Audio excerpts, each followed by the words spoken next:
Hi, friends. Tonight I invite you to drift with me across centuries, to the misty edges of a young continent where settlers, dreamers, and wanderers once stepped off creaking ships to build their uncertain lives. This is a tale of what colonial America's hygiene was really like, a topic seldom whispered about, yet brimming with secrets, discomforts, and curious customs that shaped daily life in a raw, unpolished world. So settle under your blankets, close your weary eyes if you wish, and let us begin this slow unraveling of soap, shadows, and survival. In the early 17th century, when the first clusters of English settlers arrived on the shores of Virginia and Massachusetts, they brought trunks of modest clothing, religious tracts, iron tools, but precious little knowledge of how to keep themselves clean in the wilderness that stretched before them like an endless hush. Back home in Europe, soap was not a daily necessity, but a cautious luxury.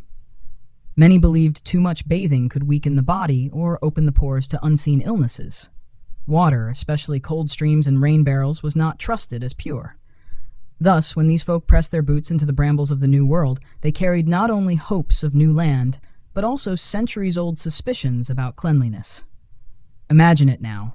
A tiny timber cabin crouched among endless trees. Inside, a hearth spits flickers of light against rough-hewn walls. The family within may number 8 or 10, all sleeping, cooking, and eating in the same single room. Privacy was a rare coin, spent only by the wealthiest colonists, and so was fresh water enough to spare for more than drinking and cooking. In these cramped spaces, the smell of bodies mingled with smoke and stew and damp wool. To wash thoroughly meant fetching buckets of water from a stream, hauling them home, heating them over a fire, and ladling the precious warmth into a tub, if one had a tub at all. Many families made do with large wooden barrels or washed at the hearth in shifts. Yet cleanliness was not wholly forgotten. The earliest settlers understood that filth could breed disease. They just interpreted the link in ways that might surprise us now. The notion of miasmas, or foul airs, guided their efforts. If the air smelled bad, they reasoned, it must carry sickness. And so they swept their dirt floors, hung sprigs of fragrant herbs like lavender and rosemary, and kept windows cracked even in winter, letting bitter winds chase away imagined vapors of illness. Children were often tasked with fetching water, gathering moss and lye for soap making, and tending to the linens. Soap itself was made by boiling animal fat and ashes, producing a coarse, sharp substance that stung the skin but stripped away grime when truly necessary. Such soap was precious, bartered or shared between neighbors, and never wasted. On the edge of the villages, native peoples watched these awkward rituals with quiet amusement. Many indigenous tribes bathed far more regularly than their European visitors. Rivers were places of cleansing, spiritual renewal, and social gathering. Yet the colonists, clutching old fears of cold water and exposure, often found such habits odd, even scandalous. One might imagine a settler wife, kneeling in a garden of cabbages and wild onions, her hands chapped raw from scrubbing a child's shift in cold water. The wind lifts the steam from her wooden bucket, and she dreams of warmer months when rain barrels brim and washing does not bite the fingers like a cruel dog. Public bathhouses, common in some parts of medieval Europe, were largely absent here. The wild was too vast, the settlements too small and scattered. Washing, like so much else, was a family affair or a lonely one. A river might be a neighbor's boundary, a wash basin a mother's battlefield. And so layers of linen and wool became the first defense against dirt. Clothes were changed more often than bodies were washed, and many colonists believed linen undergarments could draw out the body's impurities, keeping skin fresher without the trouble of full immersion. At night, the chill and damp might press through the thin walls of a settler's cabin. Families huddled together under blankets of wool and patchwork, their bodies close, their warmth shared. In these hours, few spoke of soap or steaming baths. Cleanliness was a dream for summer days, for times when water was plenty and fires could be spared for more than soup and bread. So we find ourselves at the threshold of this world, a place both familiar and foreign, where people balance their fear of filth with a deeper fear of the unknown. They carried bits of old superstition tucked in their pockets, just as they carried their knives, Bibles, and dried apples for the long winter. And though they did not always wash as we might wish, they survived. In the coming nights, we shall wander deeper into this story. We shall peek into taverns where ale replaced fresh water, slip inside manor houses where scented gloves and powdered wigs hid more than just hair, and drift down muddy roads where bath water, if it came at all, was shared and reused until it turned gray with use and time. There are secrets yet to unfold, and each one will draw us nearer to the truth of what it meant to stay clean, or not, in colonial America. For now, close your eyes, hold this image of rough cabins and soap kettles in your mind, and rest easy, knowing the tale has only just begun. In the heart of any colonial settlement, water was both a blessing and a burden. It ran cold and clear through creeks, pooled in shallow wells, and glimmered beneath thin sheets of winter ice. Yet to gather it meant labor, and to heat it meant burning precious wood that was better saved for warmth and cooking. And so the daily rituals of washing were humble things, stitched into the hours between dawn's chores and dusk's candlelight. Imagine a young boy, sleeves rolled to his elbows, stepping through brittle grass with a wooden bucket banging against his knees. The well sits a quarter-mile away, a stone ring fringed by tangled weeds and the memory of last summer's flowers. Lowering the bucket into the cool dark feels like a small adventure, a moment of solitude before he must trudge back, the heavy burden tugging at his thin arms. Inside the family cabin, this bucket may serve the household for drinking, for cooking, for rinsing the single iron pot where broth bubbles with cabbage and salt pork. When the time comes to wash, the water is ladled out by careful hands. A cup for the face, another for the hands, perhaps a splash for feet sore from walking barefoot over splintered floors. Soap, if it is at hand, sits in a clay dish by the hearth. It is brownish, rough, and smells faintly of ashes. Often made at home in small batches, it bubbles from tallow and lye boiled together over hours of watchful stirring. In the lean months, scraps of soap are saved like silver coins, too dear to squander on anything but the worst grime. The daily face wash is a quiet affair. A mother dips a rag into warm water, wrings it over a bowl, and gently rubs the cheeks of her youngest.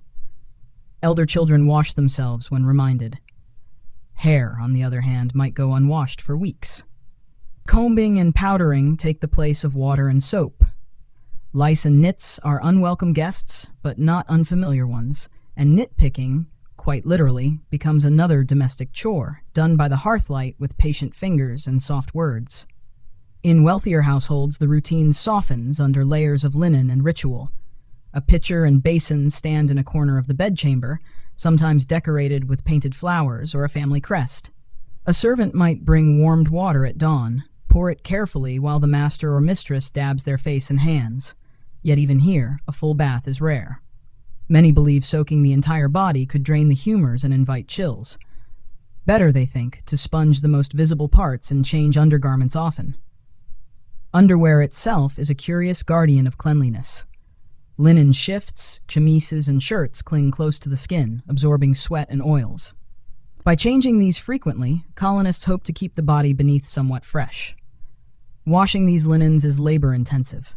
Hauling, boiling, scrubbing, wringing, then drying them on lines strung between trees or over hedges where passing breezes lift them like ghostly banners. In villages and towns, water is sometimes piped from springs through hollowed-out logs, feeding public wells or fountains. But these are communal spaces, where neighbors meet and gossip flows freely. A woman might draw water for her family, pause to exchange a rumor of sickness, or a tale of a ship just arrived from England. Children dash about, dipping hands into buckets, splashing each other before a sharp voice calls them home. Public water sources can be both blessing and hazard. Wells go foul if poorly tended. Buckets shared by many hands can spread disease just as easily as they quench thirst. In times of drought, water becomes a bargaining chip, a source of quiet disputes whispered behind shutters and church doors.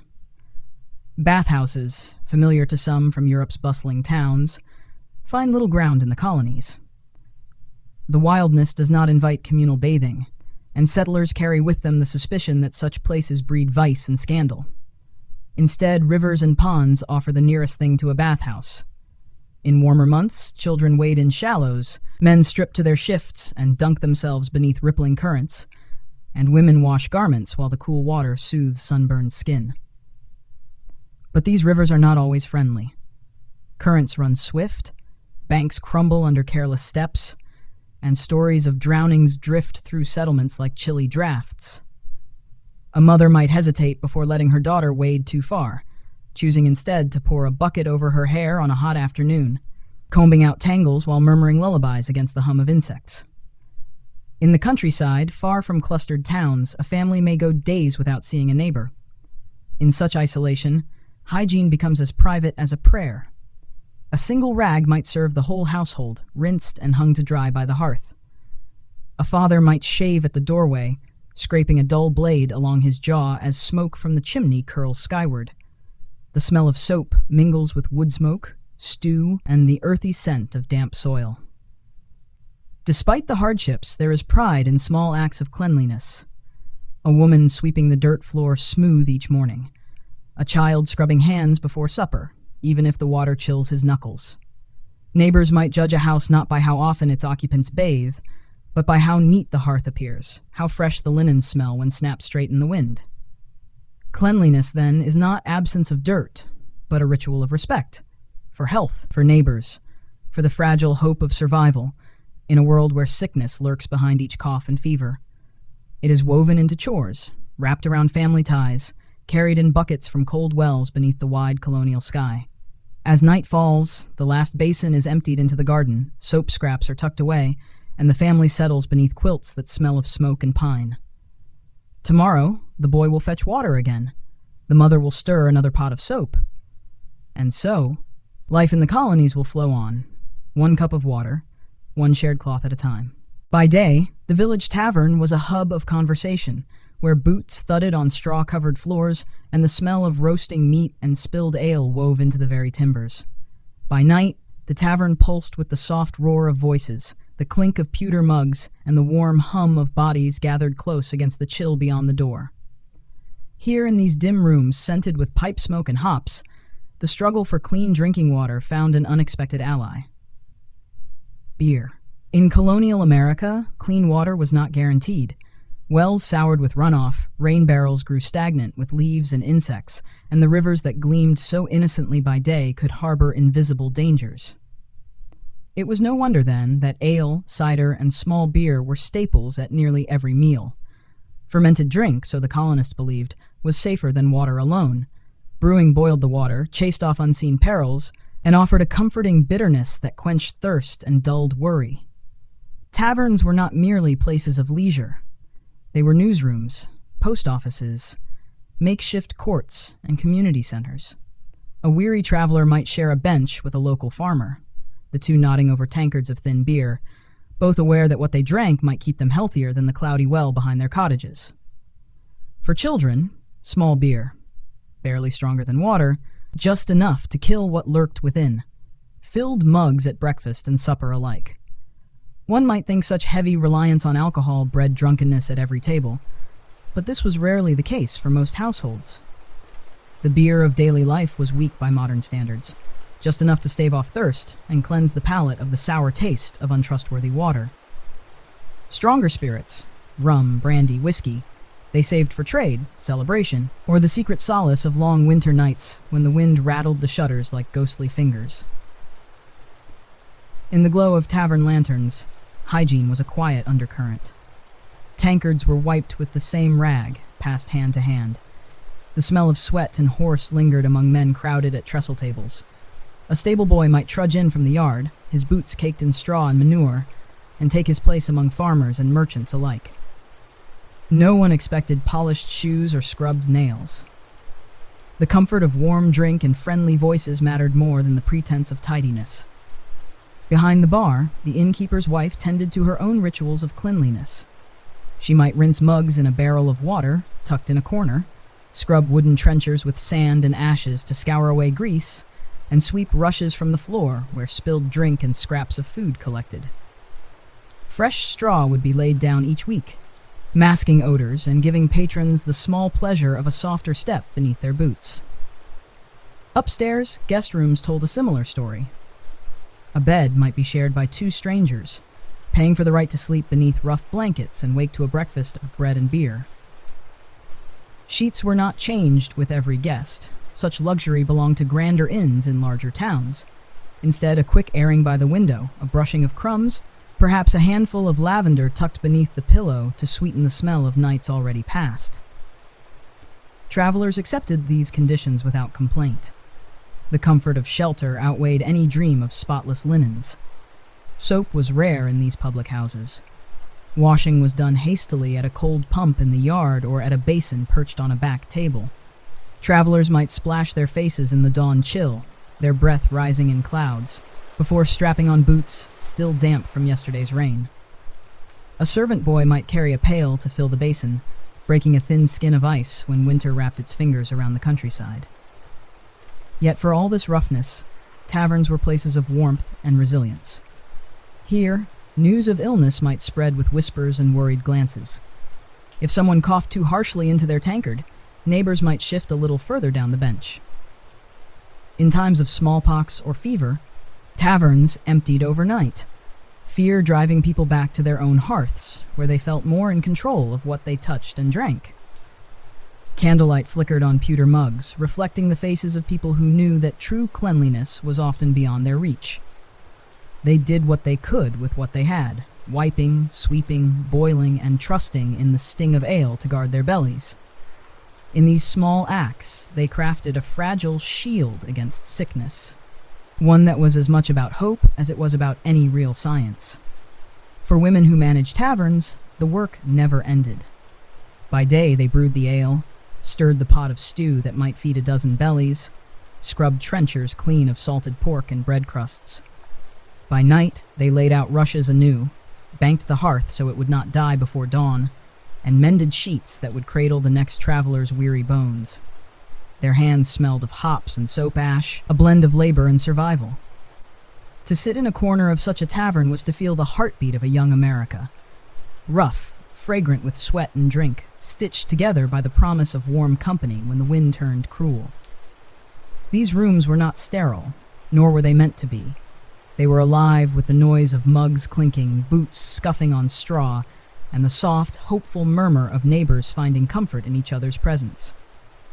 In this way, taverns became an odd sanctuary of hygiene, not through soap and hot baths, but through the quiet cleansing of shared warmth, boiled brew, and the belief that community could keep the worst of the world at bay. Beneath the hum of conversation and the ring of laughter lay an unspoken truth, that sometimes the simplest way to stay healthy was to lift a mug, pass it to a friend, and trust that tomorrow the river would still run and the ale would still flow. Far from the muddy roads and straw-floored taverns, another world of colonial life unfolded behind heavy doors and brick facades. The grand houses of wealthy merchants, planters, and governors rose like islands of refinement amid the rough sprawl of towns and plantations. Their wide porches and gleaming windows hinted at civility, yet even within these walls, true cleanliness was more illusion than reality. Step through the threshold of a colonial manor and you would find polished floors swept daily by servants, fine carpets brought from England, and curtains heavy with embroidered flowers to soften the drafty edges of window panes. Candles flickered in pewter holders, casting a gentle light on portraits of stern ancestors who seemed to watch over every polished chair and carved banister. Here, the rituals of personal hygiene were layered with social expectation. Wealth offered means, but knowledge was still bound by old beliefs. The lady of the house might rise at dawn and ring for her maid, who would enter the chamber bearing a pitcher of warmed water and a porcelain basin. A quick washing of the face, hands, and neck followed, accompanied by the soft scratch of linen towels. A fresh shift was laid out, its fine linen whiter than any cloth worn by villagers or field hands. Bathing the entire body was another matter. In wealthier circles, a full bath was an event, rare and prepared with care. Large wooden tubs were hauled into chambers or kitchens, filled kettle by kettle with steaming water drawn from the hearth. Privacy, though more abundant than in a peasant's cottage, was still partial. Servants, often enslaved in the southern colonies, did the heavy lifting, carrying water, stoking fires, and emptying the tub once the ritual ended. Yet these grand baths were infrequent, seen as indulgence or medicine more than routine. Doctors warned that too much soaking could weaken the body's natural defenses. The air, they claimed, must be kept in balance.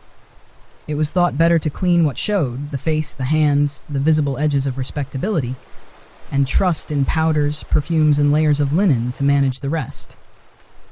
Scent became a quiet weapon against the reality of unwashed skin. Perfumed gloves, imported at great cost, were prized by gentlewomen who wore them indoors to guard their delicate hands and mask the odors of daily life. Sachets of lavender, rose petals, and dried citrus peel hid within drawers and gown folds, offering a soft veil of fragrance wherever their wearer passed. Men, too, embraced this ritual disguise. Wigs, powdered thickly with scented starch, perched atop heads that might not see soap and water for weeks at a time. Beneath the powdered hair, sweat and oil collected, sometimes giving rise to lice. Combings were done carefully, with special brushes and the help of barbers who doubled as wig makers and nitpickers. A gentleman's dignity depended not on whether his scalp was clean, but on how well his wig shone with powder and pomade. The grand dining rooms of these houses told yet another tale of cleanliness that was more show than substance. Long tables groaned with pewter dishes and glass decanters of imported wine. Servants carried water in ewers, pouring it over guests' hands before and after meals, a ritual born of medieval custom, clung to here as a mark of civility. Diners dabbed fingers with linen cloths, believing that clean hands meant a clean meal. Never mind the dust that might cling to corners or the flies that hovered in warm weather. Chamber pots, discreetly tucked beneath beds or behind screens, were another hidden reality of manor life. Servants emptied them at dawn, sometimes flinging the contents into gardens or ditches beyond the kitchen yard. No matter how grand the architecture, the practicalities of human waste still brushed daily life with a raw, earthy truth that no velvet curtain could fully conceal. Laundry, too, was a sign of status and struggle alike.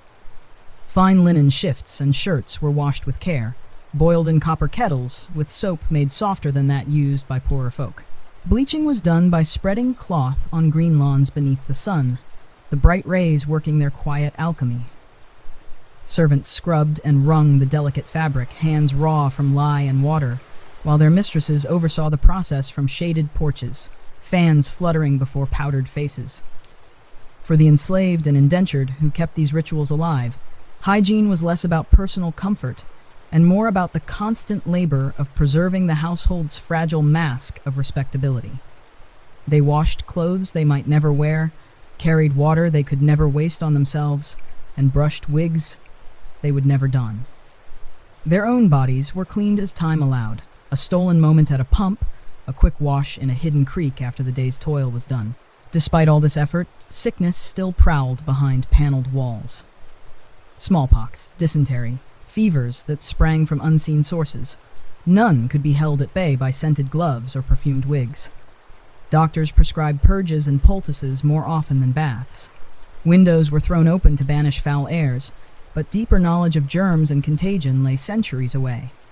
And yet, within the hush of these manor rooms, the illusion of cleanliness offered comfort. A mistress might sip her tea in a gown that brushed the polished floor, content in the belief that her linen shift guarded her body's humors, that her perfumed handkerchief shielded her from the world's ranker truths.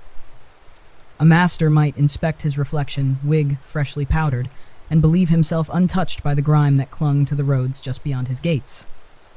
So life moved on in these grand houses, each day a gentle balancing act between appearance and reality. Clean faces, fragrant gloves, gleaming wigs. These were the signs of refinement in a world that, for all its polish, still smelled faintly of earth, sweat, and the honest labor of unseen hands. When night fell and candles burned low, the manor sighed into quiet darkness.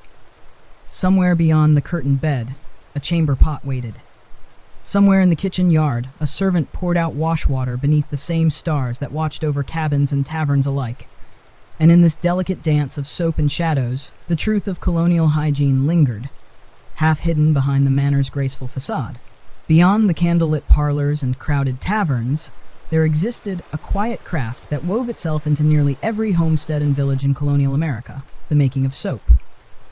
Though humble and often overlooked, soap was both necessity and labor, binding families to the rhythms of season, hearth, and hand. Picture a small yard behind a timber cottage. Here, under the slanting light of an early spring morning, a woman kneels beside a heavy iron kettle balanced on stones. Wisps of smoke rise from the fire beneath, carrying with them the faint tang of wood ash and bubbling fat. Children hover nearby, curious but cautious, for they know the work ahead demands patience and care.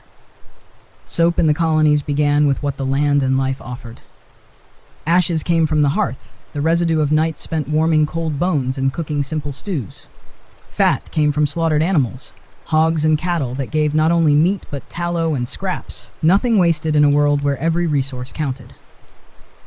These ingredients, so plain on their own, joined in the kettle to create something that could ward off filth and illness, however imperfectly. The first step was the making of lye, a task that seemed half kitchen magic, half trial of endurance. Ashes were gathered in a wooden barrel, often drilled with small holes near the bottom. Rainwater, or water heated and carried by hand, was poured through the ashes again and again, dripping out the base into waiting buckets. The result was a caustic liquid that could sting skin and eyes, but when properly balanced, it would strip away grease and dirt better than water alone ever could. Measuring lye's strength required more instinct than science. Some settlers spoke of dropping a feather or an egg into the lye. If it floated just so, the lye was strong enough. Too weak, and the soap would not harden. Too strong, and it might burn the skin of anyone who dared wash with it. Such old methods passed from mother to daughter, neighbor to neighbor, carried on soft voices over fences and garden rows. Once the lye was ready, the fat was added.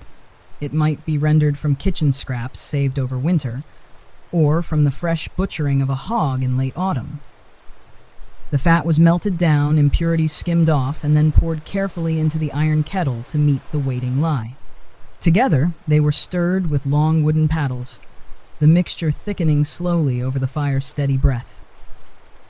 Hours passed this way. Someone tended the flames, fed dry sticks to keep the boil gentle but constant. Children fetched more water from the well or gathered extra wood if the pile grew low.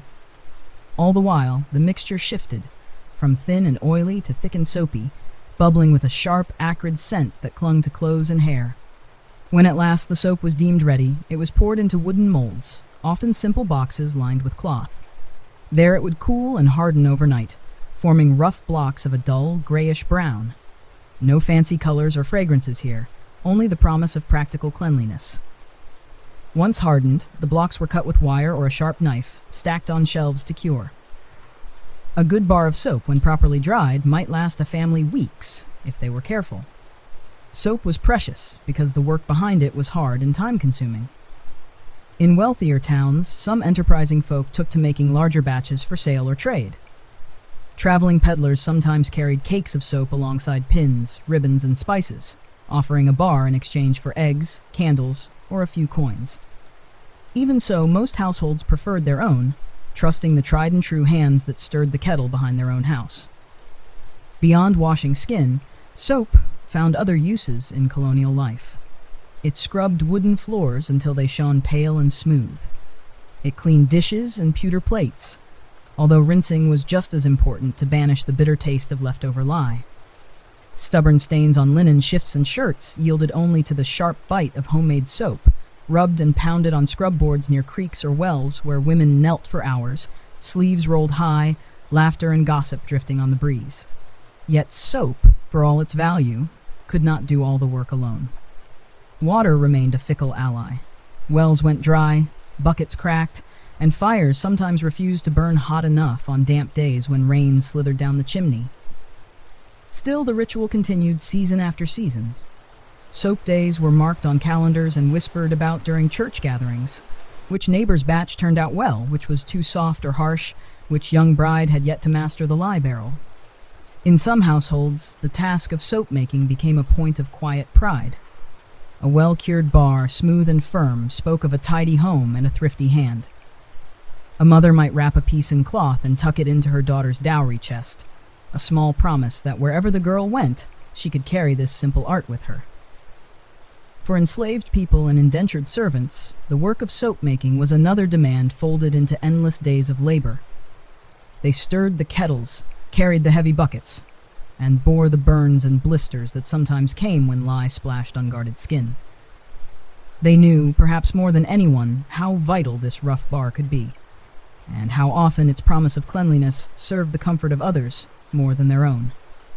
As twilight gathered around cottages and farmyards, the kettle was cleaned, the last embers raked into soft glow. The soap hardened in its molds, waiting to be sliced and stacked. In that quiet moment, the yard smelled faintly of ashes and cooling fat. A scent that drifted up to the stars, where it mingled with the smoke of 1,000 other fires across the colonies. And so in the humblest corners of America's birth, soap tied together fields and hearths, kitchens and washrooms, hope and hard labor. It lingered on rough hands and clean linens. In small cakes stacked on pantry shelves, each bar a testament that even in a raw, unpolished world, the dream of simple cleanliness could endure. If soap was the weapon in the colonists' quiet battle against filth, then linen was its constant shield. In the New World's harsh and shifting seasons, linen was more than just fabric.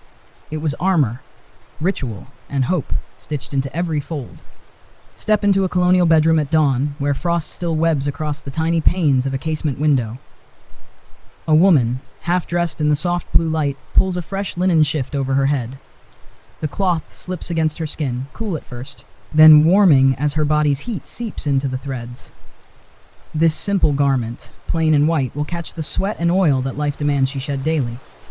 Beneath stays and gowns, breeches and coats, linen hums with unseen purpose. For men and women alike, shifts and shirts formed the first layer of defense. Wealthier colonists owned several, enough to change every few days if they were fortunate.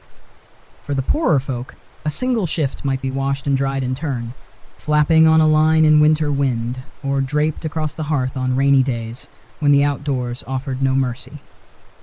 The idea was simple but powerful. Let linen bear the burden so the body might stay clean. Colonists believed the cloth could draw out impurities, absorbing what must not cling to the skin. In towns where hot baths were rare luxuries, the ritual of fresh linen offered both comfort and pride. A bright, crisp shirt told neighbors that its wearer cared for their health and dignity, even if the river ran cold and the soap kettle sat empty that month. This daily contract between body and cloth extended to bedchambers. Sheets of linen wrapped the straw-filled mattresses, layered beneath scratchy wool blankets and patchwork quilts. At night, the same fabric that guarded sweat during the day cradled families close. In the heat of summer, windows were flung open and linen sheets breathed in the night breeze, offering slight relief from biting insects and stifling air. In winter, bodies huddled beneath layers of cloth, and when morning came, the damp warmth of breath and sleep lingered in the weave. Keeping linen clean was a cycle as constant as the sunrise. Washing was work, heavy, cold, and slow. A woman might rise before the rooster, gathering a week's worth of shifts and pillowcases in a wicker basket. If the weather allowed, she'd carry them to the nearest stream, the water numbing her fingers while she scrubbed each piece against a smooth rock or a wooden washboard. Soap, precious and scratchy, was rubbed directly into sweat stains and soil marks, then rinsed again and again until the river ran clear. When winter locked rivers and wells in ice, washing was brought indoors. Large copper kettles hissed and steamed on the hearth, while shirts and shifts floated like pale ghosts in the simmering water. Ash lye sometimes boosted the cleansing power, but it could weaken the fabric if left too long. Women balanced time and heat like careful alchemists, eyes watchful for signs the cloth might fray under the lye's bite. Drying linen was its own test of patience. On fair days, sheets and shirts fluttered on hedgerows or lines strung between apple trees. Wind and sun were trusted allies, bleaching away stains that soap and lye could not banish. In rainy spells, cloth dripped by the hearth, steaming gently as children gathered near, careful not to brush against the damp folds. Ironing, when time allowed, was another mark of pride. Flat irons heated on the coals, smoothed wrinkles, and pressed the cloth crisp again. Some households kept lavender tucked in linen chests, infusing sheets with soft fragrance that masked the musty truth of damp cottages and muddy yards. To slip between freshly washed sheets was, for many, the closest thing to luxury they would know, in a world where comfort was often rationed like salt. For the wealthiest colonists, linen was not only functional, but symbolic. Imports from Europe brought finer weaves, Dutch damasks, Irish linen, French lace for collars and cuffs. These delicate pieces needed gentler care, tended by maids who soaked them in rainwater, laid them on bright grass to bleach under the high sun, and ironed them with small, careful strokes. A gentleman's starched collar gleamed against his coat, a quiet proclamation that here, at least, was someone who stood above the dirt of the fields and the sweat of the tavern. Yet for most, linen's power lay not in elegance, but in the everyday act of trying to stay a step ahead of filth and sickness. A mother might mend tears by firelight, eyes weary but fingers deft. She knew each patch, each hem, each stubborn stain that would not wash out no matter how hard she scrubbed. Her children might complain at the scratch of coarse cloth newly boiled, but they wore the shifts anyway, warmed by their mother's care, stitched into every seam. In the back corners of village cottages and plantation wash houses, linen tied lives together. It passed from trunk to tub, from mother's hands to daughters, from cradle to marriage chest to burial shroud. Its fibers soaked up years, holding the hush of whispered prayers, the laughter of children rolling in fields, the soft sighs of lovers beneath quilts in winter. It was said that a good store of linen could lift a family's standing in the eyes of neighbors. Households with enough to change often, enough to lay fresh on guest beds, enough to wrap a newborn in clean cloth, they were marked as diligent, upright, proper. And so, linen became a quiet badge of respectability in a world where the mud never seemed far from the doorstep, and the river's water could not always be spared for the body. When night fell and candles flickered low, families slipped beneath linen sheets that smelled faintly of sun and wind, of soap and the river's hush. They trusted that come morning, the fabric would bear their burdens again, faithful as ever in its silent promise to shield them from the grime that waited just beyond the threshold. While linen clung to the skin and soap scraped at the grime of daily life, hair carried its own burdens in the colonial world, burdens of fashion, health, and a quiet, constant battle against tiny, unseen intruders. To understand how settlers managed their hair is to glimpse yet another layer of their uneasy dance with cleanliness. Step into a small cabin at dawn and you might find a mother sitting on a low stool near the hearth, her daughter perched on the floor between her knees. A wooden comb works through tangles with gentle, patient pulls. The child winces, not because the knots hurt so much, but because of what might be found wriggling close to her scalp. Lice were as common as the morning rooster's crow, and families accepted their presence with a resigned sigh. Nitpicking was not an insult, but a real daily task. A mother's fingers parting hair, seeking the pale eggs clinging near the roots. Soap and water could help, but not entirely. Without modern remedies, combs were the first defense. Some families steeped herbs like pennyroyal or rosemary in warm water, rinsing hair in hopes the sharp scent might drive pests away. Hats and caps, worn almost daily by men, women, and children alike, offered a small shield against dust and dirt, but also kept warmth and sweat close, feeding the problem they sought to hide. Among the wealthy, the battle against the hair's natural state took on a different shape. The powdered wig, that symbol of status and refinement, hid more than gray hair or a receding hairline. It was a buffer against lice and social scorn alike. A gentleman might shave his own head close, smoothing his scalp with a straight razor each week, sometimes more, depending on the season and the strength of his hair's stubborn growth. Wigs, or perukes as they were called, were expensive and required careful tending. Made of horsehair, human hair, or sometimes goat hair, they needed regular powdering to keep them fresh. Powder, a blend of starch, flour, and ground herbs, clung to the strands, masking odors and giving the hairpiece its distinguished white or pale gray hue. Scented oils or pomades added another layer of fragrance, meant to drown out any sour hints of sweat or neglect. In large households, wig blocks sat in dressing rooms, wooden heads crowned with elaborate curls and waves waiting to be brushed, powdered, and arranged. Barbers doubled as wig makers, traveling from house to house with boxes of combs, brushes, powders, and scissors. For men of means, the ritual of donning a wig each morning was as important as buckling shoes or tying a cravat. To step into society bareheaded, with natural hair unpowdered and untrimmed, was to invite gossip and a raised eyebrow. Women, too, embraced the powder. High society ladies pinned up their real hair, adding false pieces when volume or height was desired. Curls were stiffened with pomade, then dusted with scented starch.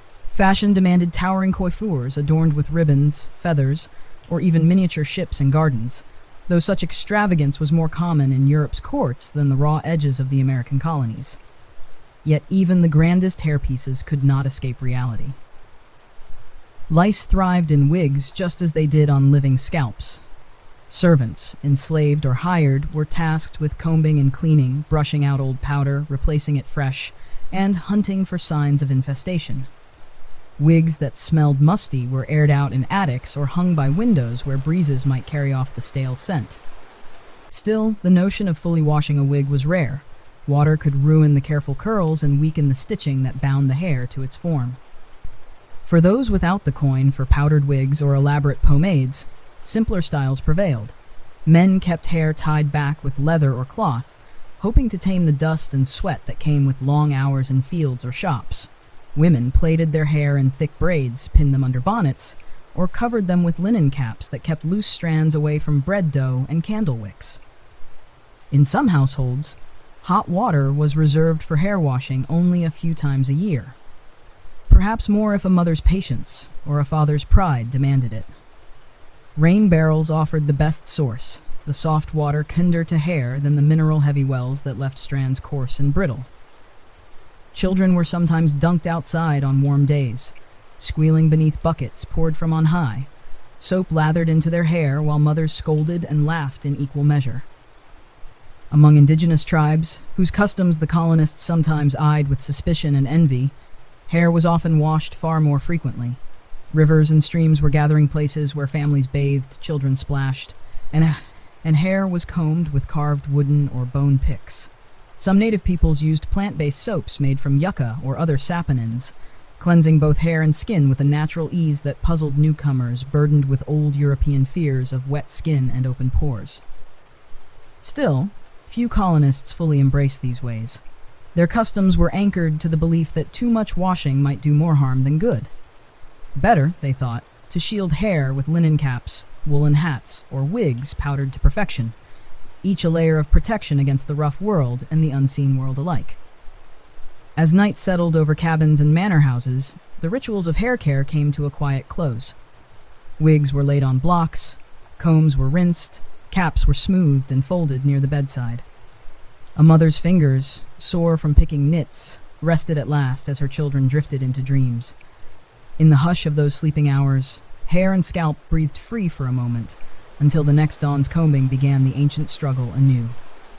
While the settlers of colonial America stirred soap kettles, combed lice from hair, and changed linen shifts in faithful routine, another hidden frontier of hygiene lay quietly inside their mouths.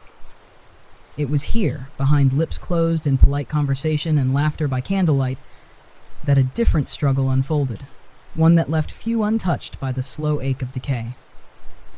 The colonists' understanding of oral care was simple, rooted in old beliefs and homemade remedies. Brushing teeth as we know it today was rare. Instead, people relied on rough cloths, twigs, and powders to freshen breath and scrape away visible debris. Early settlers often chewed small sticks, sometimes birch, sometimes sweet gum, fraying the ends into soft bristles.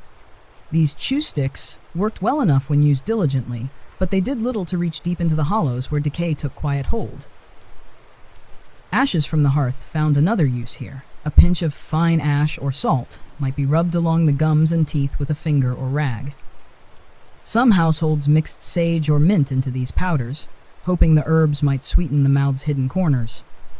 There were no store-bought pastes or bristled brushes tucked in cupboards, only what a household could concoct from pantry scraps and garden sprigs. Diet, too, shaped the settlers' dental health in ways both helpful and harmful. In the early years, sugar was scarce, a luxury imported from distant islands at great cost.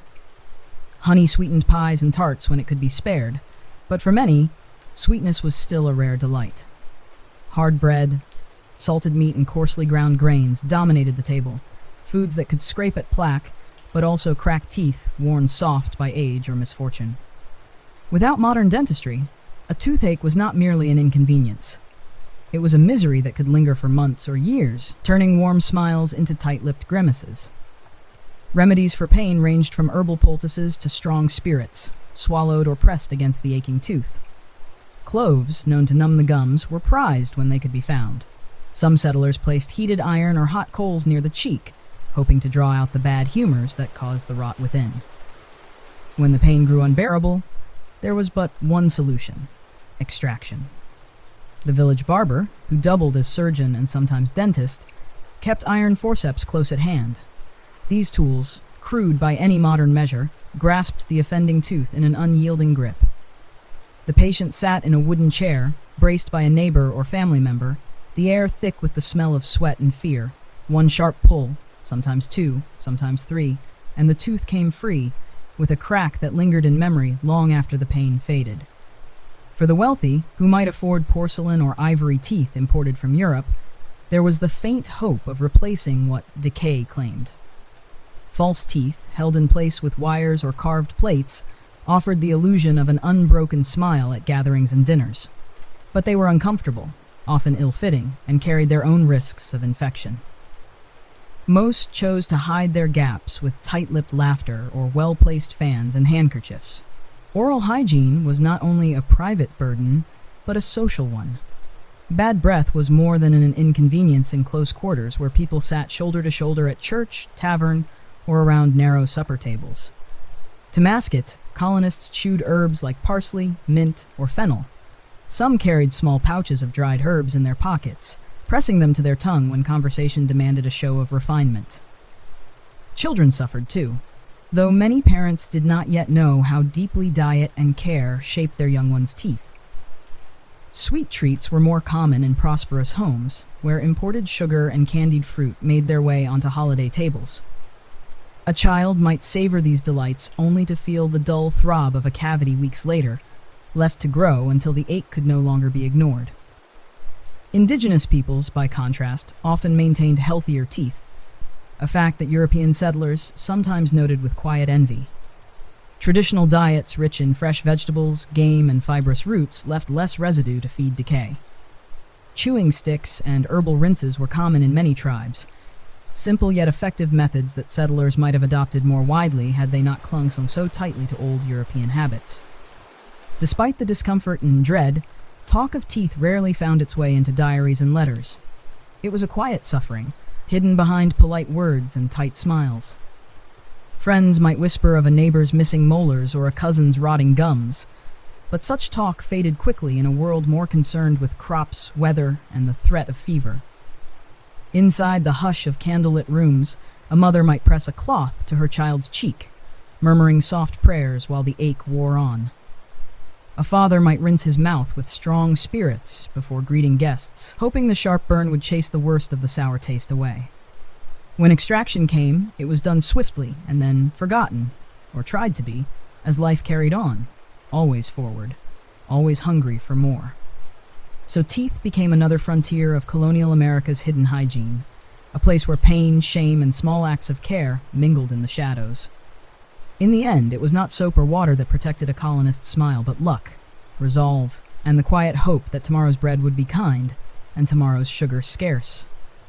When sleep finally settled over the household, the day's final candle guttered out. In the darkness, jaws rested, if only for a few blessed hours, and the quiet hum of decay paused until morning brought its dull ache once more. Amid the chatter of taverns, the hush of manor houses, and the scratch of linen shifts against tired skin, there lingered another hidden but ever-present companion of colonial life, the chamber pot. This humble vessel, tucked discreetly beneath beds and behind wooden screens, bore daily witness to a truth that no candlelight or scented glove could fully mask: that in a world before indoor plumbing, the body's needs cared little for rank or refinement. Picture a dawn inside a modest cabin. The air is cold enough to mist each breath, and the hearth's embers lie dull and gray. A child stirs beneath blankets stitched from scraps of old coats and cast-off linen. Near the bedpost, a round ceramic pot waits, simple, utilitarian, often chipped along the rim from years of careful handling. To venture outdoors before dawn would mean braving the biting wind and frozen earth, so the chamber pot serves as the night's quiet compromise. For the wealthy, chamber pots were more than plain vessels. Fashioned from painted porcelain or glazed earthenware, they sometimes bore floral patterns or tiny, cheerful scenes that did little to distract from their purpose. In some manor houses, they rested in wooden cabinets, hidden behind doors with carved panels, or beneath washstands that held basins and pitchers of clean water. Servants, often enslaved in the southern colonies, rose early to empty and rinse these pots before the household fully stirred. In towns where neighbors' doors opened onto narrow alleys and crooked lanes, chamber pots found their end in the early hours when someone, usually a young servant or child, carried the contents to a backyard or a garden plot. The contents might be poured into a ditch or scattered at the edge of vegetable beds, their nutrients returned, in a crude cycle, to the same soil that fed the family's table. It was not spoken of politely, yet everyone knew. Waste fed the cabbage and carrots as surely as the sun and rain. In cities like Boston or Philadelphia, where streets bustled with carts and carriages by day, the disposal of night soil brought a different challenge. Some households employed night soil men, laborers who crept along the alleys by lantern light, collecting waste from homes and carting it outside the town limits. It was thankless work, marked by sharp smells and quiet curses, but necessary for the town's fragile health. Even so, stray buckets and hasty tosses out of upper windows were not unheard of. A careless fling of liquid waste into a gutter might splash an unlucky passerby, a hazard endured with muttered complaints and lifted hems. Outhouses, or privies as they were sometimes called, stood as another answer to nature's demands. A short walk from the back door, they squatted at the edge of gardens, shaded by hedges or half hidden among stacked woodpiles. Built from rough planks with crude holes carved into benches, these structures offered a modicum of privacy, but little comfort in winter's frost or summer's sweltering heat. For many families, the chamber pot was simply the easier choice after nightfall, sparing bare feet the long trek through darkness and the fear of snakes or lurking strangers. Cleaning the pot was a task that fell, like so many household burdens, to women and children. A mother might swish warm water through the vessel at dawn, her hands raw from the cold.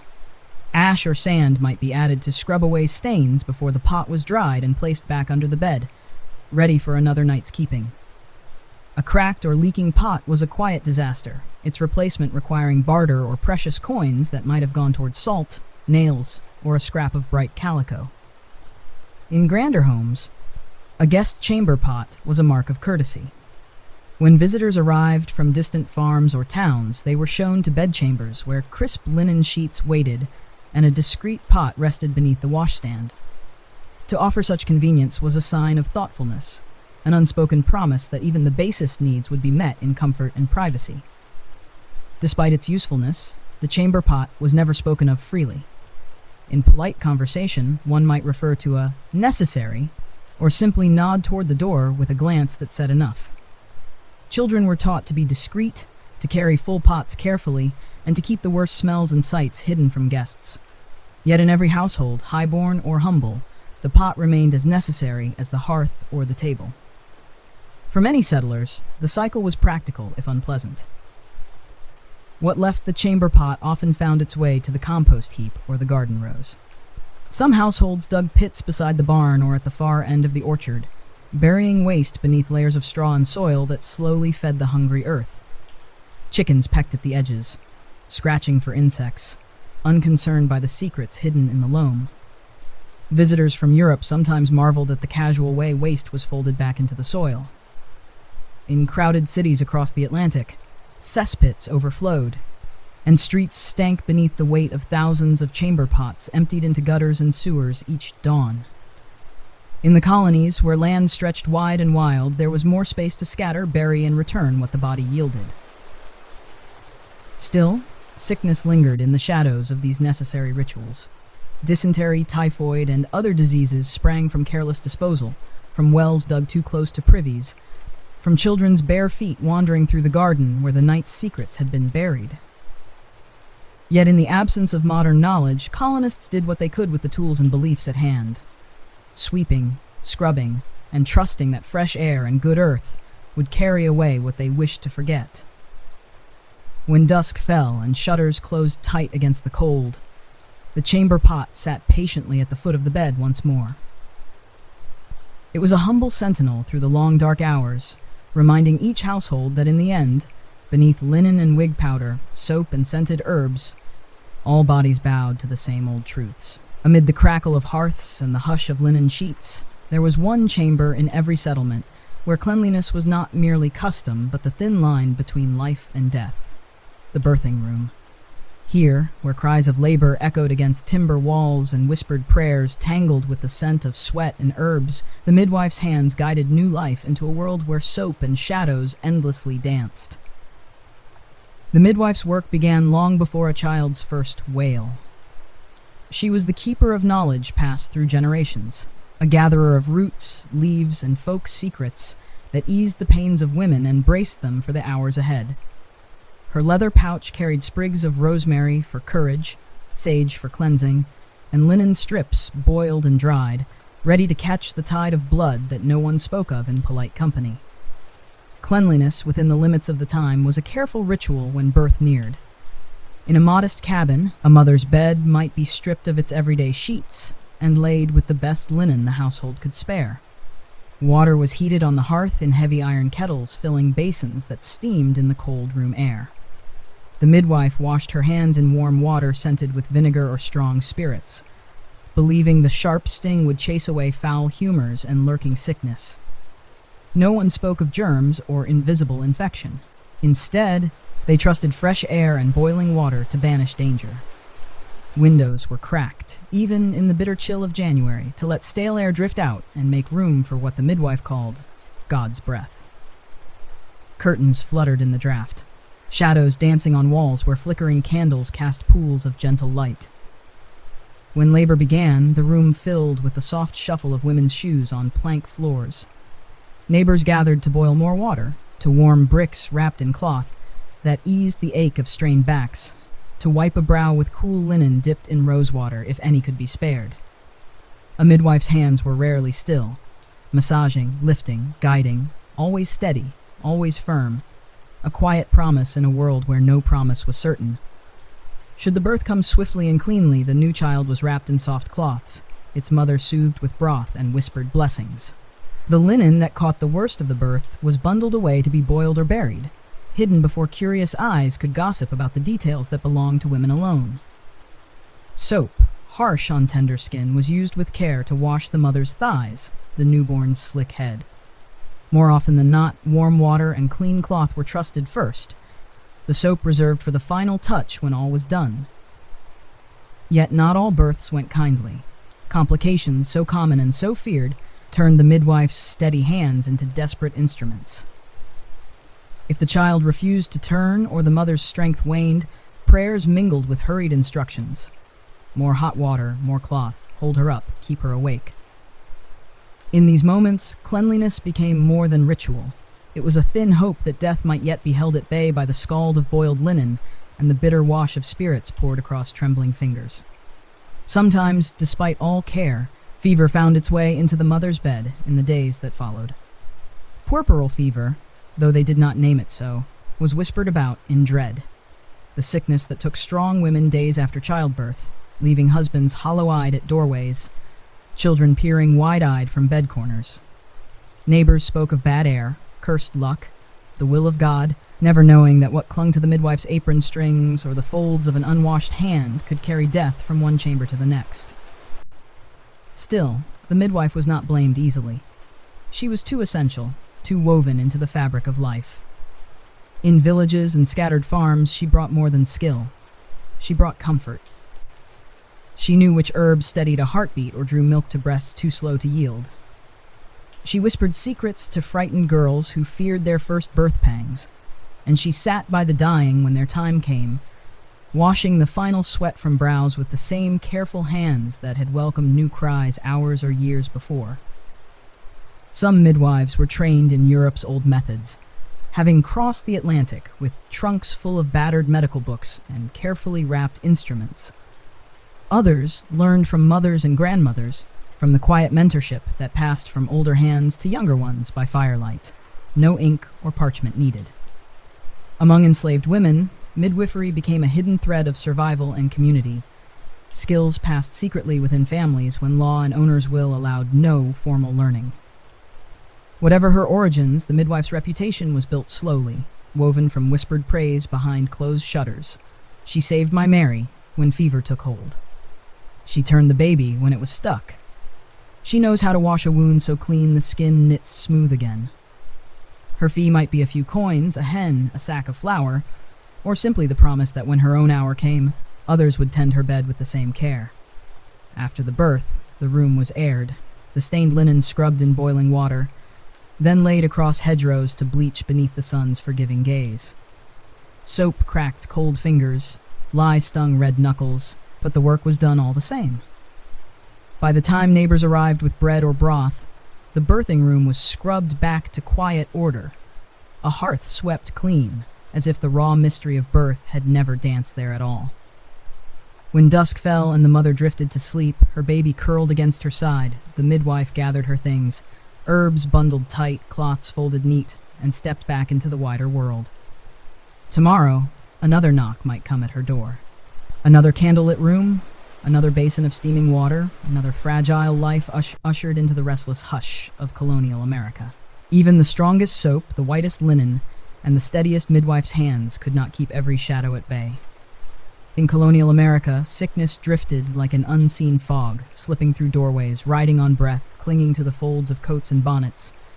And when it came, it taught families that true cleanliness was not just a habit, but a desperate shield. And sometimes, even that was not enough. Fevers, pox, flux, and agues. The words were spoken in hushed tones, as if naming them too boldly might invite them closer. Smallpox was the dread that made strong men pale. Typhoid, dysentery, yellow fever, each brought its own brand of terror. Villages that bustled with chatter and gossip could fall silent overnight when the church bell tolled too often for fresh graves. In these anxious seasons, the settlers' thoughts turned sharply to what they knew of hygiene.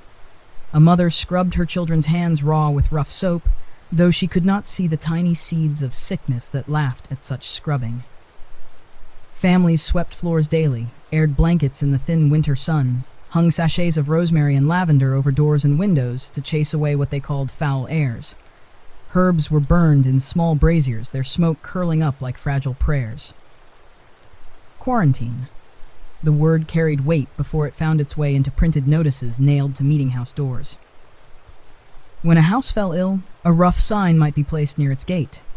A strip of cloth, a painted board, a word passed from neighbor to warn, "Do not come too near." Visitors left baskets of food at the edge of a path, knocking once before slipping away. A father might stand behind the window glass, his face pale in the flicker of candlelight, nodding thanks through the pane, but opening no door.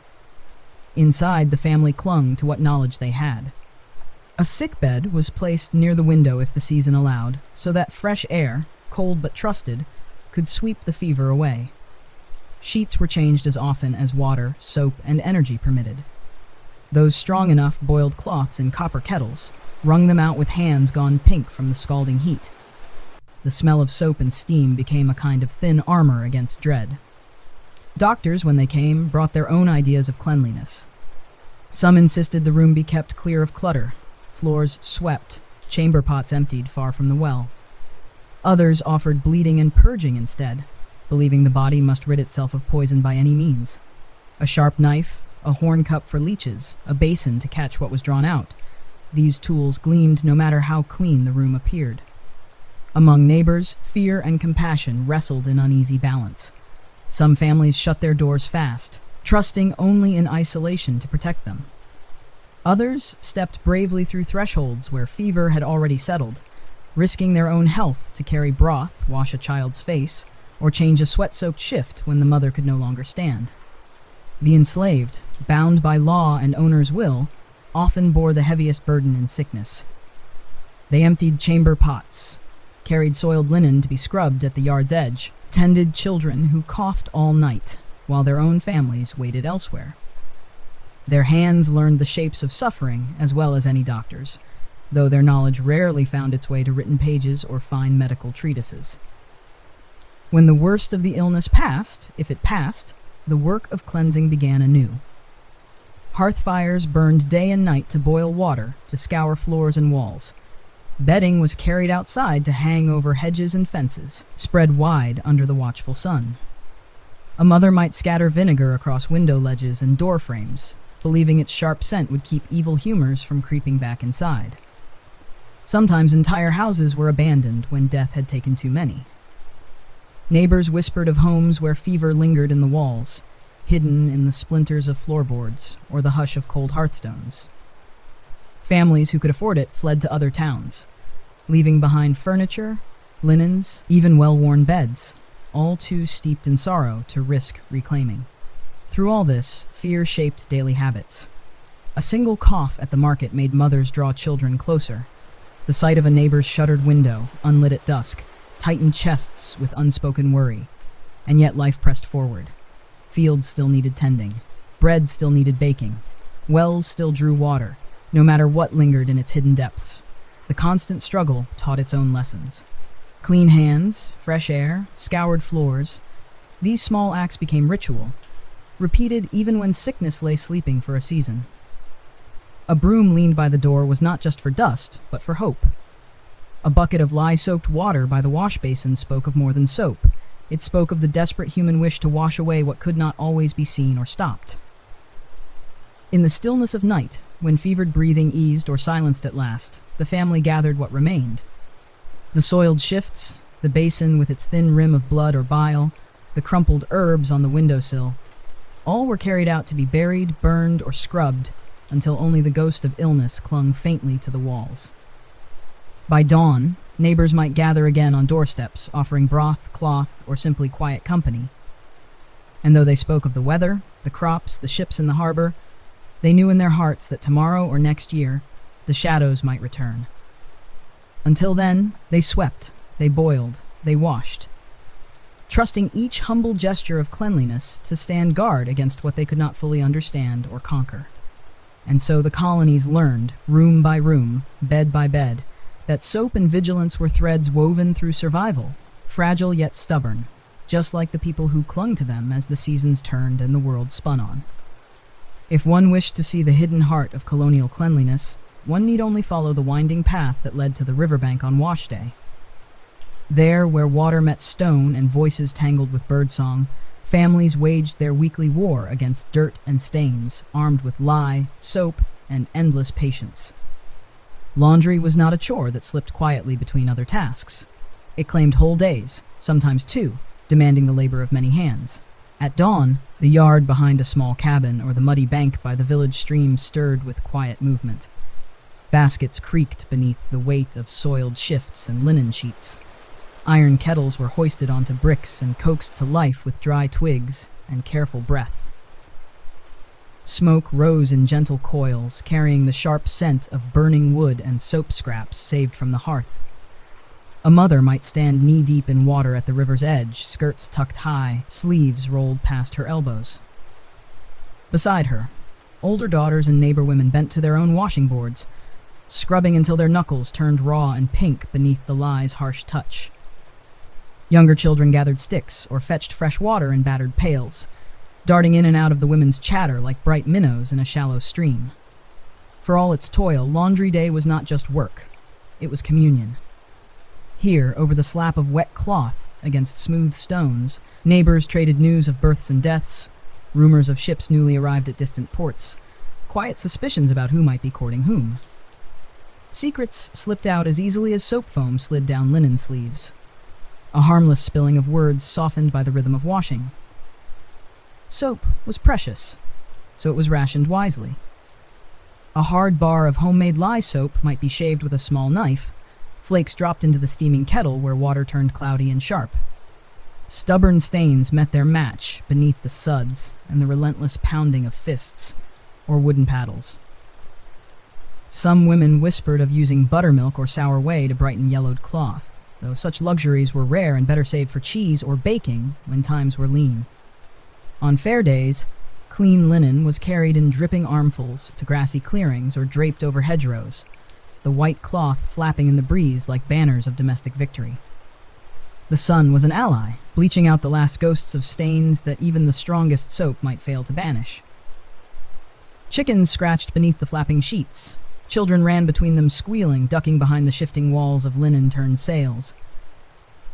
In winter, the ritual pressed on, though the river might bite bare hands with icy teeth.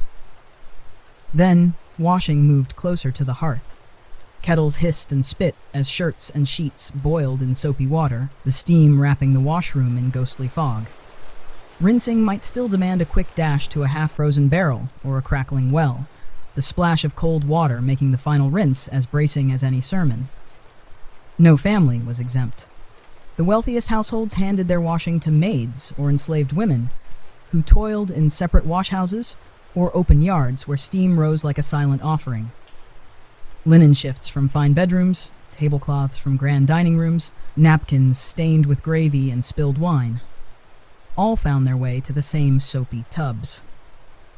The labor was hidden behind hedges and fences, but its echoes carried through the creak of clotheslines and the smell of damp cloth drying by kitchen fires. In small settlements, the riverbank was also a place where stories grew. A young woman who lingered too long with a certain young man at the far bend might find herself the subject of knowing glances the next wash day. A new bride's inexperience might show in linen poorly rinsed, stiff with soap residue, or yellowed from careless drying. And in this way, laundry was not merely about dirt and water, but about standing, reputation, and the quiet pride that came from presenting clean, sweet-smelling linen to neighbors and kin. Men, for the most part, hovered at the edges of this world. They hauled wood, split logs, fetched water from distant wells, but it was the women's hands that scrubbed away the grit of daily life. Now and then, a father might rinse his own shirt after a muddy day in the field, or a boy might be scolded into pounding stains from his breeches when they grew too thick with grass and dust to ignore. But the domain of soap and cloth belonged mostly to mothers, wives, sisters, their labor a hidden cornerstone of family dignity. Rough hands told the tale. Red, cracked skin, fingernails rimmed with lice ghostly white. These were badges worn without complaint. At the market or in church, these same hands might lift a bonnet, pass bread to a neighbor, hush a restless child. Few spoke of the ache that followed each wash day, the dull throb in wrists and shoulders as the last line of linen fluttered clean and bright beneath the fading sun. When dusk fell, the baskets came home empty of filth, but heavy with damp, folded cloth. Sheets were laid across chairs near the hearth to finish drying overnight.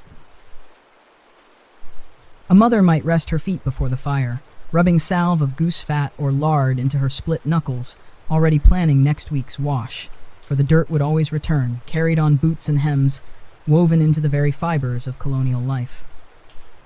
And so the river's song carried these secrets away, the slap of cloth against rock, a heartbeat that bound families together through soap, water, and the stubborn hope that each wash might keep illness, judgment, and the creeping stain of the wilderness at bay, at least for another week. For all their sweeping, scrubbing, and careful boiling of linen, the settlers of colonial America were never alone in their homes. Unseen guests made themselves at ease beneath blankets, inside seams, and under scalps. Tiny, tireless creatures whose presence brought a daily itch that soap could never fully banish. Lice and fleas were not a sign of disgrace, but a simple fact of life. They traveled with every ship that crossed the Atlantic, hidden in the folds of sailors' coats, tucked into straw bedding, clinging to the hair and hems of those who stepped from creaking decks onto muddy colonial shores. From grand manors to humble cabins, no household was immune. At night, the itch began its whispering work. Children squirmed beneath patched quilts, scratching at scalps where tiny eggs clung like dew to grass. A mother might hush them gently, her own head bowed to the same restless tickle. By candlelight, she would part the hair with a careful comb, her fingers pinching out each pale egg and flicking it into the fire where the hiss of burning knits was a small comfort against the worry that tomorrow they would return. Clothing offered no refuge. Fleas nested in woolen coats and linen shifts, their bites blooming in red constellations along wrists and waists. In summer, mosquitoes joined the chorus, whining through open windows and unchinked gaps in log walls, feasting on any bare skin that dared the night's heat. Screens were unknown luxuries. Instead, settlers pinned sprigs of mint and pennyroyal above beds, hoping their sharp scent would turn the tiny armies away. Some households fought back with the means they had. Beds were stripped and dragged into the sun on clear days, the warmth driving fleas from straw ticks and lumpy feather mattresses. Mattresses themselves were beaten with sticks until the dust and the hidden guests fled, though never for long. Sheets were boiled, seams scrubbed, wooden bed frames rubbed with vinegar or soap ash paste, all in a ceaseless cycle that turned each home into a fortress under quiet siege. Cats and dogs, ever present for pest control, carried their own hidden legions. A family cat curled on the hearth might purr away the night's chill, but leave behind a trail of tiny bites along a sleeping child's ankles.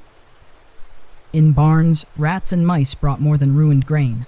They spread fleas that leapt from hayloft to bedpost, the scurrying messengers of sickness yet to come. Even wigs so carefully powdered and brushed could harbor unwelcome tenants.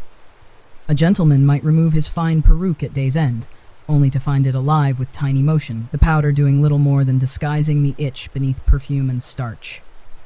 Barbers and wig makers earned quiet coin, not just for styling, but for nitpicking, a task done with special combs, gloved hands, and the resigned understanding that no amount of powder could stop nature's smallest claim. Some folk turned to folk remedies whispered down from older times. Strong vinegar rinses promised to loosen lice eggs from hair. A poultice of garlic or onion, tied into a linen scrap and pressed to the scalp, stung the eyes and nose, but was said to drive away crawling pests. Pine tar, thick and pungent, was smeared on stockings or inner seams, its sticky bite a warning line that few fleas cared to cross. Children, for their part, learned early to sit still, while mothers hunted through braids and curls. The ritual became almost comforting in its familiarity. A low hum of words, the soft pull of the comb, the pop and hiss of a nit thrown into the hearth. Boys squirmed and scowled, but even they knew the fuss was better than the itch that woke them in the dark. In wealthier households, servants bore much of this burden. A lady might recline while a maid combed her hair clean of nits each morning, fingers deft and patient. The same maid would sweep the floors, shake out rugs, and powder the master's wig with scented starch. All small battles against the crawling reality that lurked beneath the surface of silk and lace. For the enslaved, the struggle was harder still. Crowded quarters, rough blankets, and relentless work left little time for careful nitpicking or vinegar rinses. They used what they could find: sweet gum twigs, bone combs passed hand to hand, pungent herbs crushed and tied into cloths worn under caps at night. Their knowledge of native plants sometimes offered more relief than the settlers' stale powders, though few outside their cabins paused to ask what secrets they kept. Despite all the scrubbing and scouring, infestations were accepted with weary shrugs. In towns, one might see neighbors standing together on a porch, a mother absently picking at her child's hair while gossiping about the next ship from England. Travelers arrived with luggage teeming with new colonies of pests, shared freely as they dined at taverns or slept in rented beds. It was simply understood that each family did what they could, and what they could not do, they endured. Still, small victories were claimed wherever they could be found. A bed aired well in the sun, a child's head left clean and sweet-smelling for a few days, a shirt boiled and hung so crisp it made a neighbor's eye linger with silent approval. These were triumphs in a world where perfection was a dream, and the wilderness crept not just at the forest's edge, but beneath the stitching of every sleeve. So they combed, they boiled, they swept. They muttered prayers and boiled herbs, trusting that tomorrow might be just a little less itchy than today. And when the candles guttered out and the night's hush returned, the tiny guests settled back into the shadows, biding their time until morning found them once more. Reminders that in colonial America, the battle for cleanliness was not only against what the eye could see, but against what it could barely imagine. For all the rough soaps, harsh lye, and riverbank scrubbing, there lingered a truth in colonial life that no amount of boiling water could wash away. People smelled. They smelled of sweat and wool, of wood smoke and the damp earth that clung to boots and hems. And so, alongside the labor of cleaning, another craft bloomed quietly in the colonies: the art of masking the body's honest odors with scents that promised refinement, status, or simply a gentler breath of air. Step into the bedchamber of a well-born lady, where the morning sun slips through a cracked shutter to find a small carved box resting on a dressing table. Inside lie the treasures of her fragrant armory: a small vial of rosewater brought at great expense from Europe, a tiny tin of lavender pomade, a twist of paper holding crushed herbs. These precious bits and drops, far rarer than soap, help transform the realities of infrequent bathing into a dream of sweetness. Perfumes and scented oils were luxuries imported in fragile glass bottles wrapped in straw and tucked among bolts of silk and fine tea. Merchants advertised rose, jasmine, and orange blossom to those who could afford them. A single drop dabbed behind an ear, at a wrist, or along the throat turned sweat into something almost poetic, or so the wearer hoped. For the colonial gentry, scent was a sign of cultivation. A lady might touch a lace handkerchief to her neck where she'd brushed a trace of lavender oil. She might pass this handkerchief beneath her nose while traveling dusty roads, or standing near the common folk whose toil made daily washing a luxury few could manage. A gentleman might keep a pomander, a small, perforated ball of brass or silver filled with herbs and spices, tucked in a pocket or suspended from his belt, the fragrance a steady guard against foul airs in crowded taverns or bustling markets. Some wore pomanders on ribbons about the neck, or hid them among the folds of linen shifts and stays. Cloves, nutmeg, dried rose petals, cinnamon bark, all crumbled and mixed with resin or wax to release a warm, steady scent. When illness whispered through town, pomanders took on a second purpose. Folk believed that sweet, sharp fragrances could purify the air, driving away miasmas that carried fever and pox. A family might hang sprigs of rosemary and lavender above door lintels, scatter mint among rushes on the floor, or burn herbs in a brazier by the bed of the sick. For those with fewer coins to spare, simpler methods did the same work. Housewives might crush pennyroyal or sage, pressing the pungent leaves into linen sachets tucked into chests and cupboards. A shirt or shift pulled fresh from such a chest smelled faintly of green fields and sharp garden rose. A small, stubborn reminder that they could fight the world's rough edges with a touch of scent, if not with a daily bath. In town markets, peddlers sometimes hawked vials of homemade cologne alongside pins, needles, and ribbons. Recipes for these scents passed between neighbors: orange peel steeped in spirits, lavender boiled in rainwater, rose petals pressed with sugar until their sweetness seeped out. Few could afford to use these treasures daily. Most saved them for Sundays or visits, moments when one's scent might speak as loudly as one's words. The ritual of covering odor wove through every layer of daily life. Wig powder, for instance, was more than fashion. It carried crushed lavender, orris root, or fine herbs, turning hair, both real and false, into a fragrant shield. Each puff of powder that drifted from a gentleman's peruke carried not just status, but a subtle promise that beneath the sweat and oil of his scalp lay something more refined. Gloves were another scented armor. Imported leather gloves arrived steeped in perfume, the soft skin absorbing musk, civet, or floral oils until they seemed to breathe sweetness every time the wearer gestured or lifted a hand to greet a neighbor. Ladies tucked scented gloves into their bodices or beneath pillows, so that linen sheets carried the faint echo of roses or spice long after the gloves were worn thin. Yet even the wealthiest noses could not always escape the colony's stronger realities. Taverns reeked of ale and sweat, stables of manure and straw, ships of tar, salt, and unwashed sailors crowded in tight quarters for weeks at sea.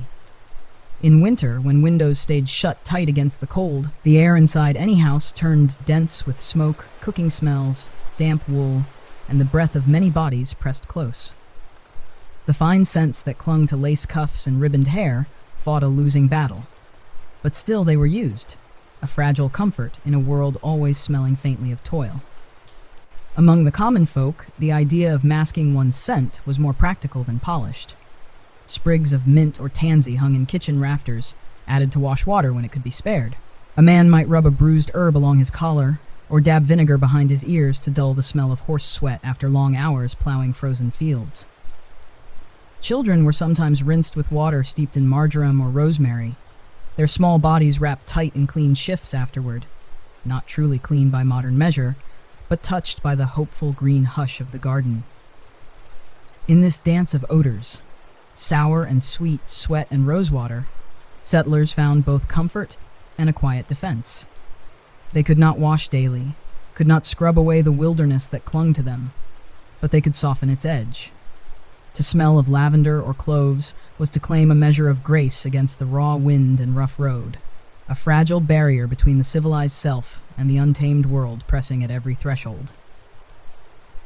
So when night fell, a lady's handkerchief might lie folded beneath her pillow, a ghost of rose scent guarding her dreams. A pomander rested on a windowsill, catching moonlight through its tiny holes. And somewhere, in the hush beyond the hearth, the mingled breath of soap, sweat, and hidden sweetness drifted through timber walls, stitching the people of colonial America to each other, and to the land that would not let them wash its memory away so easily. While soap kettles bubbled behind cabins and linen danced on hedgerows, another corner of the colonial world offered its own rough promise of cleanliness, though one laced with sharp steel and the bite of spirits. For here, in the cramped, smoky corner of every village or bustling port town, sat the barber's chair. A place where men came to tame the wilderness of their faces, shed old hair, and sometimes surrender blood in the hope that it might cure what cleanliness could not. The colonial barber was far more than a man with scissors and comb. He was a surgeon when need pressed, a tooth puller when pain left no choice, and a gossip when the day grew long and the door swung open to passing neighbors eager to swap tales. His shop smelled of hair powder, lye soap, cheap rum, and the faint, metallic trace of blood that never quite left the air. Step inside and you might find the barber's tools lined on a narrow shelf.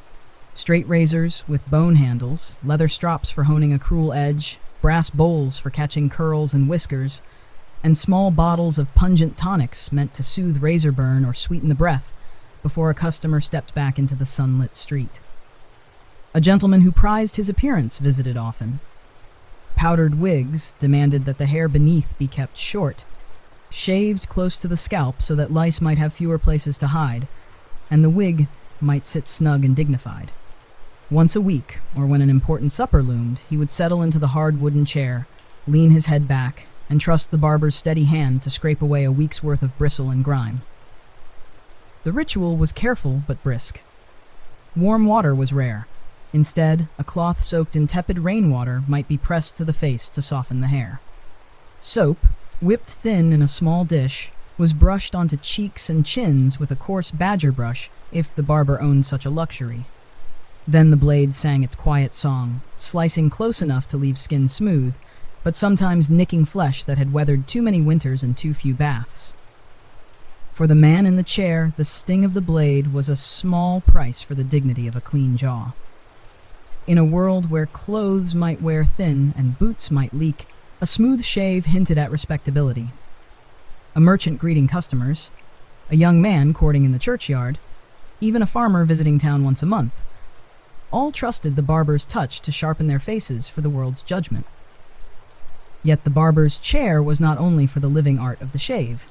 It was a place where health and hygiene bled into superstition and old medicine. For centuries, Europeans had believed that illness might be cured by letting the bad blood flow free. Humors unbalanced, poisons drawn out. In the New World, this belief found fresh purchase. If a fever lingered too long, if a man's eyes turned yellow with ague or his belly swelled with the slow poison of unknown ailments, the barber might be called upon to bleed him. With a small, sharp lancet, he would slice into a vein, catch the dark flow in a shallow bowl, and murmur soft reassurances while the patient gripped the arms of the chair. The crimson thread of life, they believed, carried sickness out, drop by drop. Leeches, too, found their way into the barber's kit, small, black, and glistening, kept in clay jars of damp moss. Placed behind the ear or on the tender flesh of an inner arm, they did their slow, relentless work, while the barber wiped sweat from the patient's brow and spoke of the weather or the price of tobacco in Virginia. The barber's floor told the story best. Stray hairs swept into piles near the door, flecks of dried soap where basins had been rinsed, and dark stains that spoke of a world where cleanliness was measured not only by water and cloth, but by the courage to endure the knife. Outside, women peered through windows, waiting for husbands and sons to emerge freshly shaven, faces still stinging from the barber's splash of homemade cologne, often little more than spirits steeped with orange peel or crushed lavender. The scent, sharp and fleeting, hinted that something clean had been done here, that the wilderness had been cut back, if only for a few days. For the poor, the barber's chair was sometimes the last refuge when pain grew too loud to ignore. An aching tooth might be wrestled free with iron forceps, while neighbors turned their heads away from the patient's muffled groans. No anesthetic softened the moment, only strong rum or clenched fists, and perhaps a prayer that the barber's grip was as steady as his blade was sharp. In larger towns, barbers posted painted poles outside their doors, the red and white stripes a promise of both shave and surgery, the old symbol of blood and bandage spinning slowly in the breeze. Within, the hum of conversation twined with the scrape of steel, secrets traded for a coin and a clean chin. Sometimes the barber worked alone by candlelight after the door was barred. He washed his blades in rum or scalded them in kettles set over small hearths. The tools, reused 100 times, bore the ghosts of old nicks and new worries, yet they remained the colony's quiet guardians against the creeping wildness of unchecked hair, pain, and illness. When the final customer stepped back onto the muddy street, jaw smooth and spirits lifted, the barber set his blades aside, swept hair into the night's hush, and hung his strop on a peg by the fire. In the silence that followed, the chair waited. A simple throne where the fight for a semblance of cleanliness and control began anew each dawn, one scrape at a time.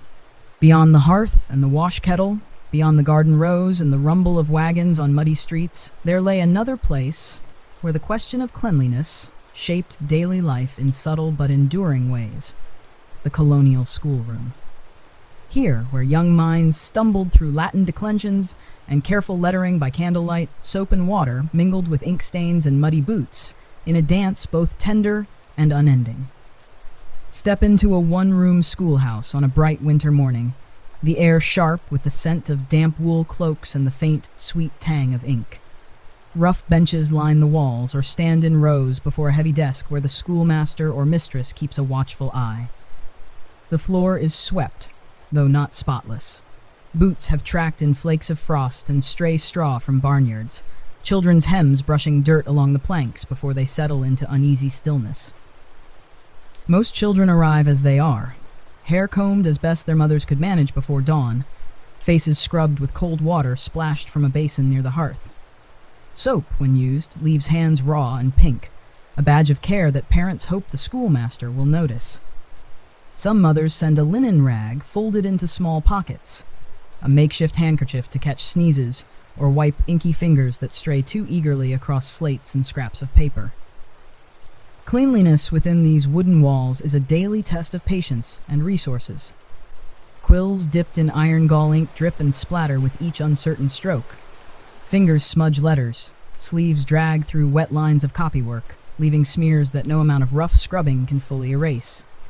The smell of ink mingles with the low hum of recited lessons, the scratch of quill on parchment, a constant reminder that learning, like washing, is never quite done. On warm days, windows swing open to let fresh air drift through the hush of lessons. In winter, they remain tight shut, trapping the mingled breath of a dozen restless children. The small hearth at the room's far end crackles with meager warmth, smoke sometimes slipping down the chimney to sting eyes and cling to hair. Coats, damp from rain or snow, hang from pegs where they steam gently, their smell filling corners with the honest musk of fields and barnyards.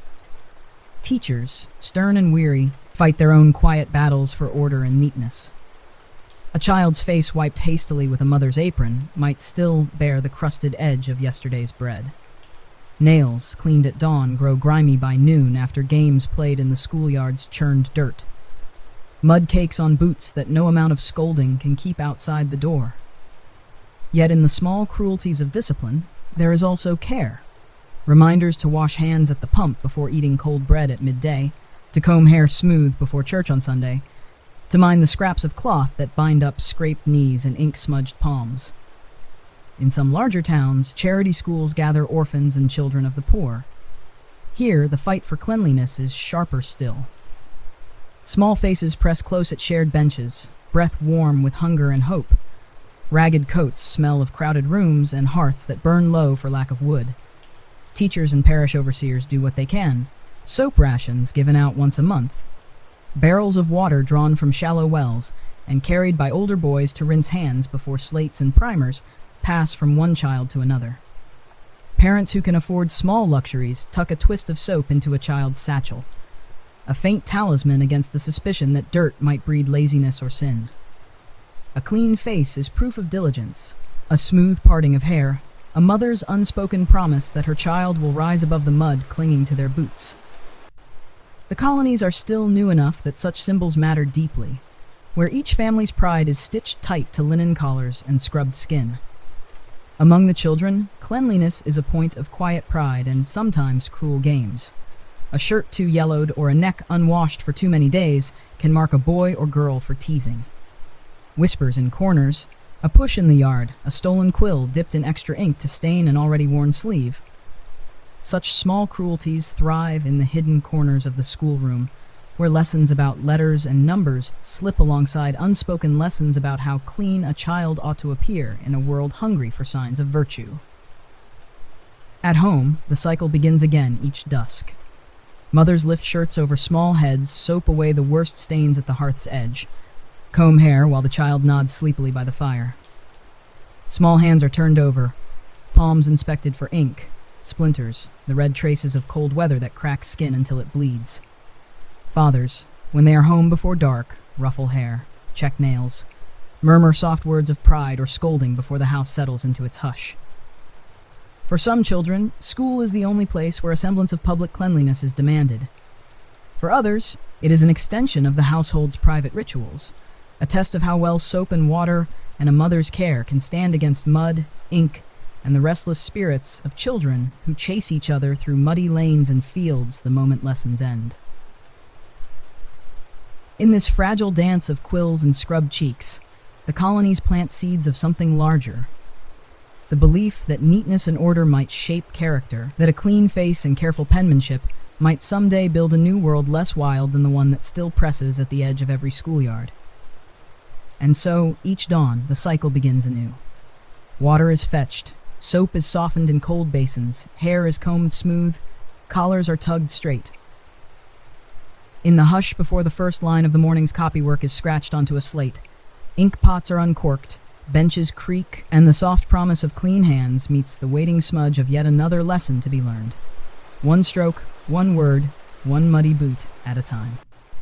In a land still stitched together by dirt roads and narrow trails through dense forest, travel in colonial America was never a quiet affair.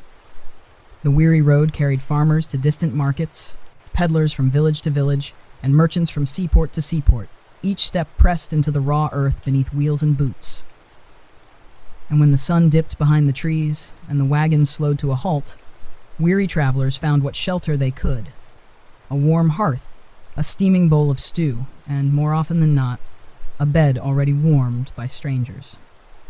Step inside a small country inn at dusk, its low beams darkened by years of smoke and laughter. Boots line up by the door, mud drying into crusts that will be knocked away come morning. The scent of roasting meat mingles with the sharper edge of spilled ale, pipe smoke curling in lazy threads through the common room. Here, cleanliness is a kindness, but never a promise. A traveler shakes off his cloak by the fire, brushing away dust that clings to cuffs and collar. He may have washed his face at a creek before arriving, but his hair carries the road's wild scent, a mix of horse sweat and wind. If he is fortunate, a pitcher of lukewarm water will be brought to his corner of the tap room, along with a small basin and a cloth stiff from last week's wash. He splashes his face and hands, wincing at the cold, rubbing away the worst of the journey's grime before joining the low hum of conversation. The innkeeper's wife tends to her own rituals of rough cleansing. Tankards are wiped with the same rag, plates scrubbed in a wooden tub at the back, water changed when it must, saved when it can be stretched a bit further. A fresh rush of straw might be scattered across the taproom floor, trapping drips of ale and the bits of meat that slip from trenchers. The smell of straw and smoke becomes a blanket of its own, covering the sharp scent of unwashed boots and damp wool cloaks. When the fire burns low and the last crumbs of supper are scraped away, the true test of an inn's hospitality emerges: the beds. To pay for a private bed is a luxury few can afford. More often, a traveler shares his rest with strangers. Men who arrive late, shoulders hunched against the cold and boots left side by side like old friends meeting for a brief reunion. Feather beds, if they exist, have seen years of sleep. Beneath the quilt lie straw mattresses patched with rags, their seams hiding colonies of fleas and the quiet scurry of bedbugs that know no respect for class or coin.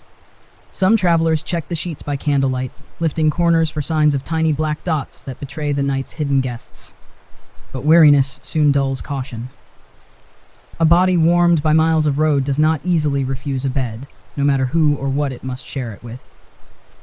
Stories pass from one sleepy mouth to another in the hush before dreams claim them. Tales of a trader's lost horse, a sailor's whispered promise of a ship bound for Barbados, a peddler's news of sickness in a town 3 days' ride away. Between these murmurs, snores rise and fall like the tide. A man coughs in his sleep, turns, pulls the blanket closer. Blanket corners that a dozen others have clutched on nights just like this. Clean linens are a prize claimed only in the largest inns, and even there, freshness is measured by the innkeeper's coin purse and the patience of the laundress. Sheets are aired in the yard when the sun allows, beaten with sticks to chase out dust and mites. Yet the truth remains: the bed is never truly a traveler's alone. Women traveling alone, a rarity but not unheard of, face their own uneasy bargains.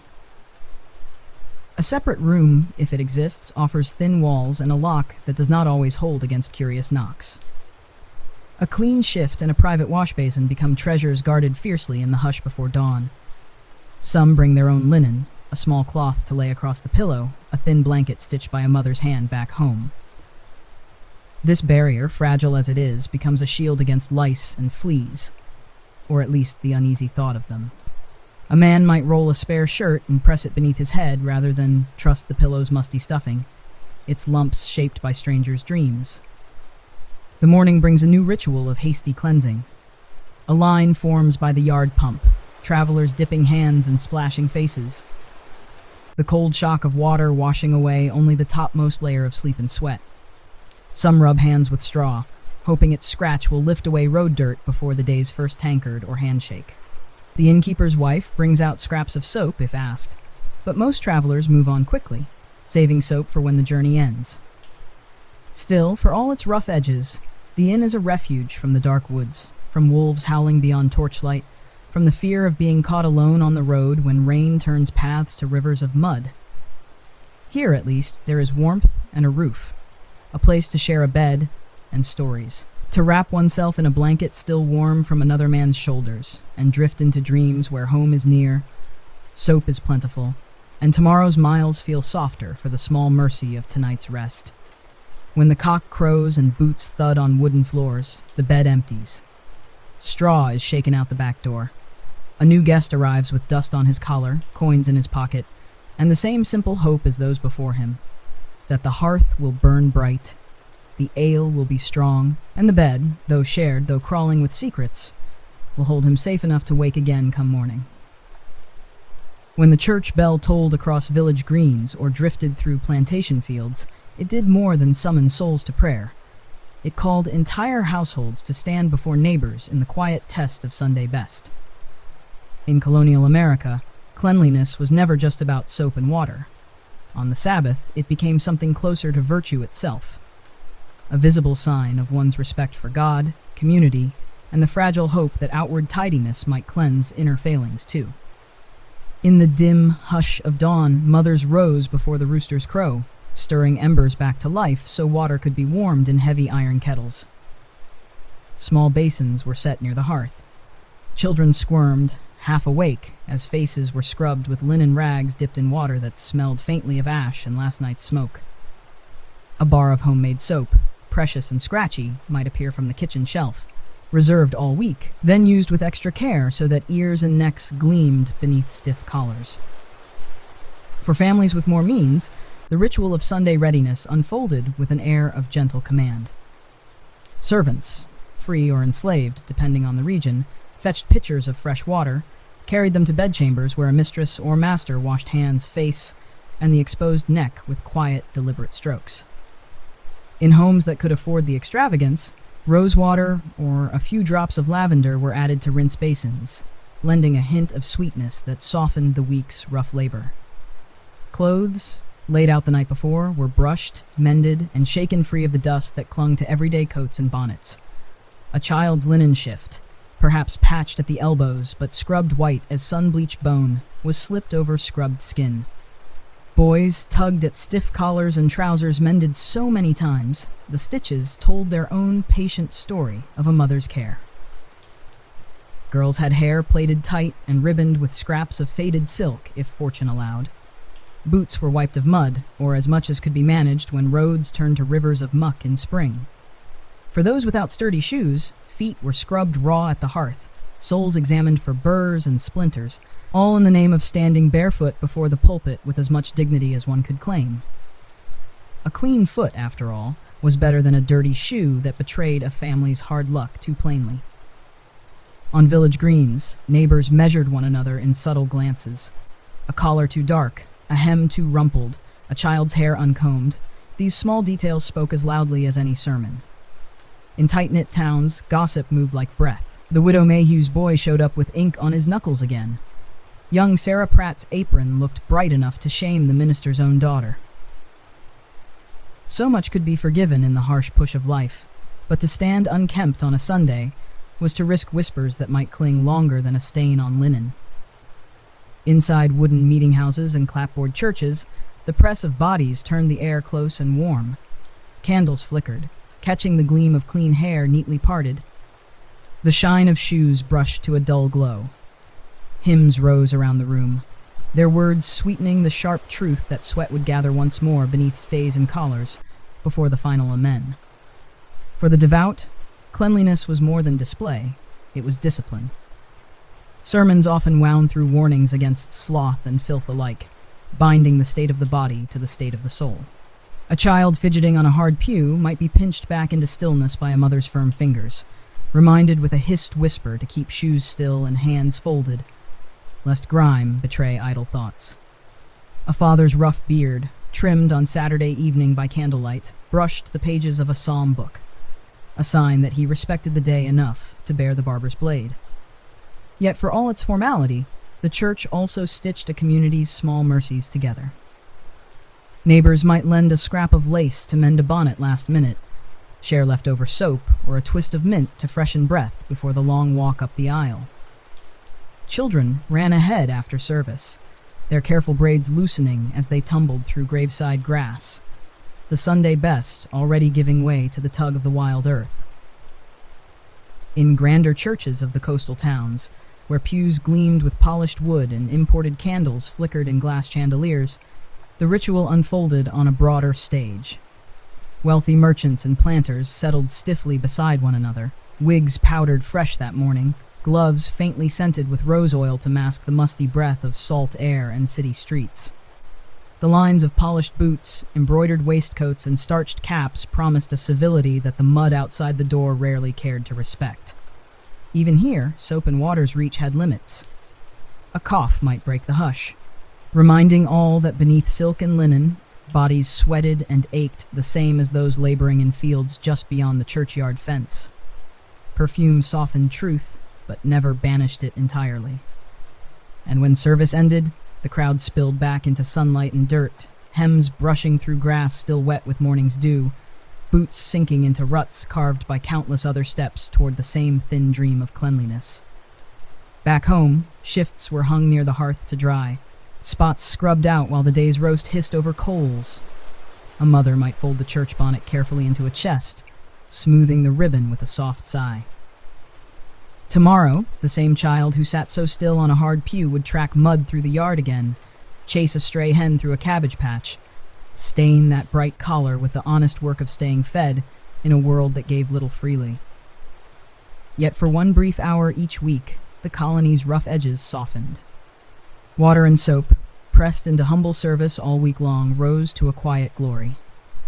Clean faces turned to the pulpit, clean hands rested on laps, and neighbors glimpsed in each scrubbed cheek and stiff collar the hope that beneath the grime and sweat of this raw new world, they might remain, at least in each other's eyes, good, upright, and worthy of grace. Even in a land where soap was rationed, linen mended until it thinned like gauze, and river water carried more burdens than blessings, there was one final rite of cleanliness that no household could neglect: the washing of the dead. In colonial America, death came close, familiar as the hearth, and when it arrived, the living laid aside their chores, their field work, their ledgers and looms, to tend the body that no longer breathed, to wash it clean for whatever waited beyond. In the quiet of a cabin, shutters drawn against curious eyes, neighbors and kin gathered by flickering candlelight. The air held a hush that felt different than the hush of night, a hush made heavier by whispered prayers and the creak of floorboards under careful feet. A mother laid out clean cloths beside the bed where a child's breath had stilled, or a wife pressed a damp rag to the brow of the husband who would rise no more. The water came first, fetched from the well or heated on the hearth, a basin filled with steam and the soft sound of cloth dipped, wrung, and pressed to cooling skin. Soap, so precious in life, was spent freely now, its sting no longer feared by the one it touched. Hands that had labored through laundry days, churned butter, scrubbed floors until knuckles bled. These same hands moved with a gentleness that spoke of love stronger than weariness. For the poorest cabins, the washing might be done with rainwater caught in barrels, soap boiled from last year's lard and ash. For wealthier households, rosewater or lavender was dabbed along wrists, temples, behind ears, a final scent to cover the truth of what the body must soon become. Linen shifts, mended a dozen times, were smoothed over the limbs. For a child, a mother might tuck in a scrap of bright ribbon, a final defiance against the cold hush of the grave. Neighbors took turns. In some towns, women of the community kept the quiet office of layers out of the dead. They knew the old ways, how to wash the limbs so they lay graceful, how to tie the jaw with a length of cloth so it would not sag when morning visitors gathered to say farewell. They whispered to each other as they worked. Gentle talk of small things, the weather, the next day's bread, the neighbor's cow about to calve. Words to fill the stillness that might otherwise press too hard on the heart. In the South, enslaved women carried out this final rite among their own with a dignity seldom granted them in life. On nights when the master's house was silent, they gathered by candle or tallow lamp, washing a mother, a child, a husband whose life had slipped away under the same roof that claimed their labor, but not their grief. Songs rose softly among the washing, low hums, verses of scripture half remembered, the old words braided with the new, in a tongue that carried sorrow, yet held a promise of reunion beyond fields and chains. In the meeting houses, ministers spoke of dust to dust, the washing of the body a mirror of the soul's hoped-for cleansing. A well-tended corpse, they said, honored both the maker and the memory of the life lived. And so, families who might skip a week's bath when the river froze solid would pour buckets over a lifeless form in winter's deepest cold, breaking ice at the well, rather than leave a loved one to lie in filth. Shrouds were stitched from the best linen a family could spare, sometimes wedding sheets pulled from a dowry chest, yellowed but still softer than rough spun. The cloth wrapped the body close, a final embrace when living arms could hold no longer. Pine coffins, if a family could afford the lumber, were hammered together by neighbors who measured boards by lamplight, working through the hush of night so that the body might rest in earth before decay began its claim. Funeral guests gathered in their Sunday best, collars straight, hands scrubbed, boots brushed of mud, as if standing at the grave demanded a cleanliness of its own. Children fidgeted beside mothers who pressed lace handkerchiefs to wet cheeks. Fathers shifted their hats from hand to hand, the smell of fresh pine and turned soil mixing with the crisp, sharp edge of winter air or the sweetness of late summer fields. The burial itself was brief, but carried its own quiet marks of cleansing. Earth turned over, prayers murmured, handfuls of dirt falling onto the coffin lid like a soft rain. Afterward, families often returned to the house to share bread, cider, and the simple comfort of each other's presence. In some places, a bowl of water was set by the door so mourners could wash their hands before rejoining the living world. a final gesture to break the closeness of death and leave its chill behind. What soap and water could not banish lingered in the hush of the cabin after the neighbors left. The basin, once full of warm water, now sat cold and cloudy by the hearth. The cloths were rinsed at the pump, hung to dry on hedgerows where the wind might carry away sorrow's scent. Mothers washed their hands, rubbing knuckles raw as if scrubbing away grief itself. Yet some part of it clung deep under the nails, beneath the skin's clean surface.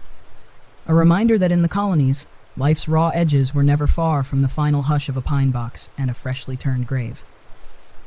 As night returned and the house settled into uneasy sleep, the soap rested back on its shelf, the last drop of rosewater sealed in its corked vial, waiting for the next child's birth. The next fever's sweep, the next ritual that tied water, cloth, and human hope together in a world where cleanliness, like life, was never fully within one's grasp, but always worth the quiet labor of trying. As the final candle gutters low, and the hush of the colonial night settles once more over log cabins, brick manors, and rambling farmhouses, one truth remains steady as the stars that wheel above the chimneys. The struggle for cleanliness was never merely about dirt and water, but about how people shaped themselves against the wilderness, the world, and the unknowns they carried within. In the dawn that follows every wash day, mothers bend once more to scrub stains from linen shifts worn thin by restless children, tumbling through fields where ticks and briars cling to seams. Fathers rise to haul buckets from wells dug deeper each year, hands cracked from rope and frost. In great houses, servants whisper to one another as they warm pitchers at the hearth, careful not to spill precious drops meant for the master's morning basin. In slave quarters, tucked behind the kitchen yard, water is stolen from barrels by moonlight so weary hands can rinse the dust of endless toil from skin that tomorrow's sun will stain again. Soap, that humble block of lye and tallow, sits in clay dishes on rough shelves and polished washstands alike, a silent testament to countless hours spent boiling fat, stirring ashes, and trusting the soft bite of alkali to lift away the world's stubborn stains. It scrubs wooden floors, rough palms, a newborn's soft scalp, and the stubborn grit pressed into the cuffs of shirts worn through planting, hunting, birthing, burying. Not far from any hearth, linen waits its turn in baskets and trunks, shifts patched at the elbows, sheets bleached on hedgerows when summer sun is kind, collars stiffened with hot irons heated over coals that never fully die. These scraps of cloth, so easily overlooked, catch sweat and sorrow both. They whisper of a mother's care, a housewife's pride, a promise that what could not be kept spotless might at least be kept decent. For the colonists, cleanliness did not mean a world scrubbed to shining perfection. The rivers were too cold in winter, soap too costly in lean years when wolves howled at the edge of clearing and crops threatened to fail. A good neighbor was judged not by polished shoes alone, but by the diligence shown in sweeping floors, hanging fresh rushes, and boiling linens even when snow pressed against the shutters. Yet beneath the simple acts of washing lay a deeper truth. To rinse a child's feet before church, to comb lice from a daughter's hair by firelight, to scatter rosemary on a floor or dab vinegar behind an ear before walking into a crowded tavern, these were small shields against a world that seemed always to creep closer with disease, hunger, and the hush of unknown ills. The clean collar and the well-swept hearth declared in their quiet way that here was a family clinging to its fragile measure of order and hope. Each settlement stitched these habits into the fabric of their world. In towns, neighbors swapped secrets over garden fences, which soap recipe made the hardest cake, which lye burned too sharp if left too long in the kettle, which herb might sweeten bathwater when sickness loomed. In cities, merchants brought perfume and fine soaps from far ports, selling dreams of European refinement, packed in glass bottles and painted tins. Little promises that the raw edge of the colonies might be softened with rosewater and powder, if only for a moment. And yet, even as they clung to these old-world notions, the land shaped them in return. Rivers taught them that water could both cleanse and curse, that a well dug too near the privy might undo a month of scrubbing in a single fevered night. Forests reminded them that no matter how stiff a collar, wind and rain would always find a way to tug the wilderness back through the doorframe. Neighbors fell ill and neighbors recovered. And in that cycle, the settlers learned that soap alone could not hold back every shadow. Still, they did not abandon the fight. They boiled pots, scoured pewter plates with sand, swept hearths until the packed dirt glowed pale and hard. They lined church pews on Sundays, clean collars scratching sunburned necks, children fidgeting in linen shifts that had known the river's cold bite only hours before.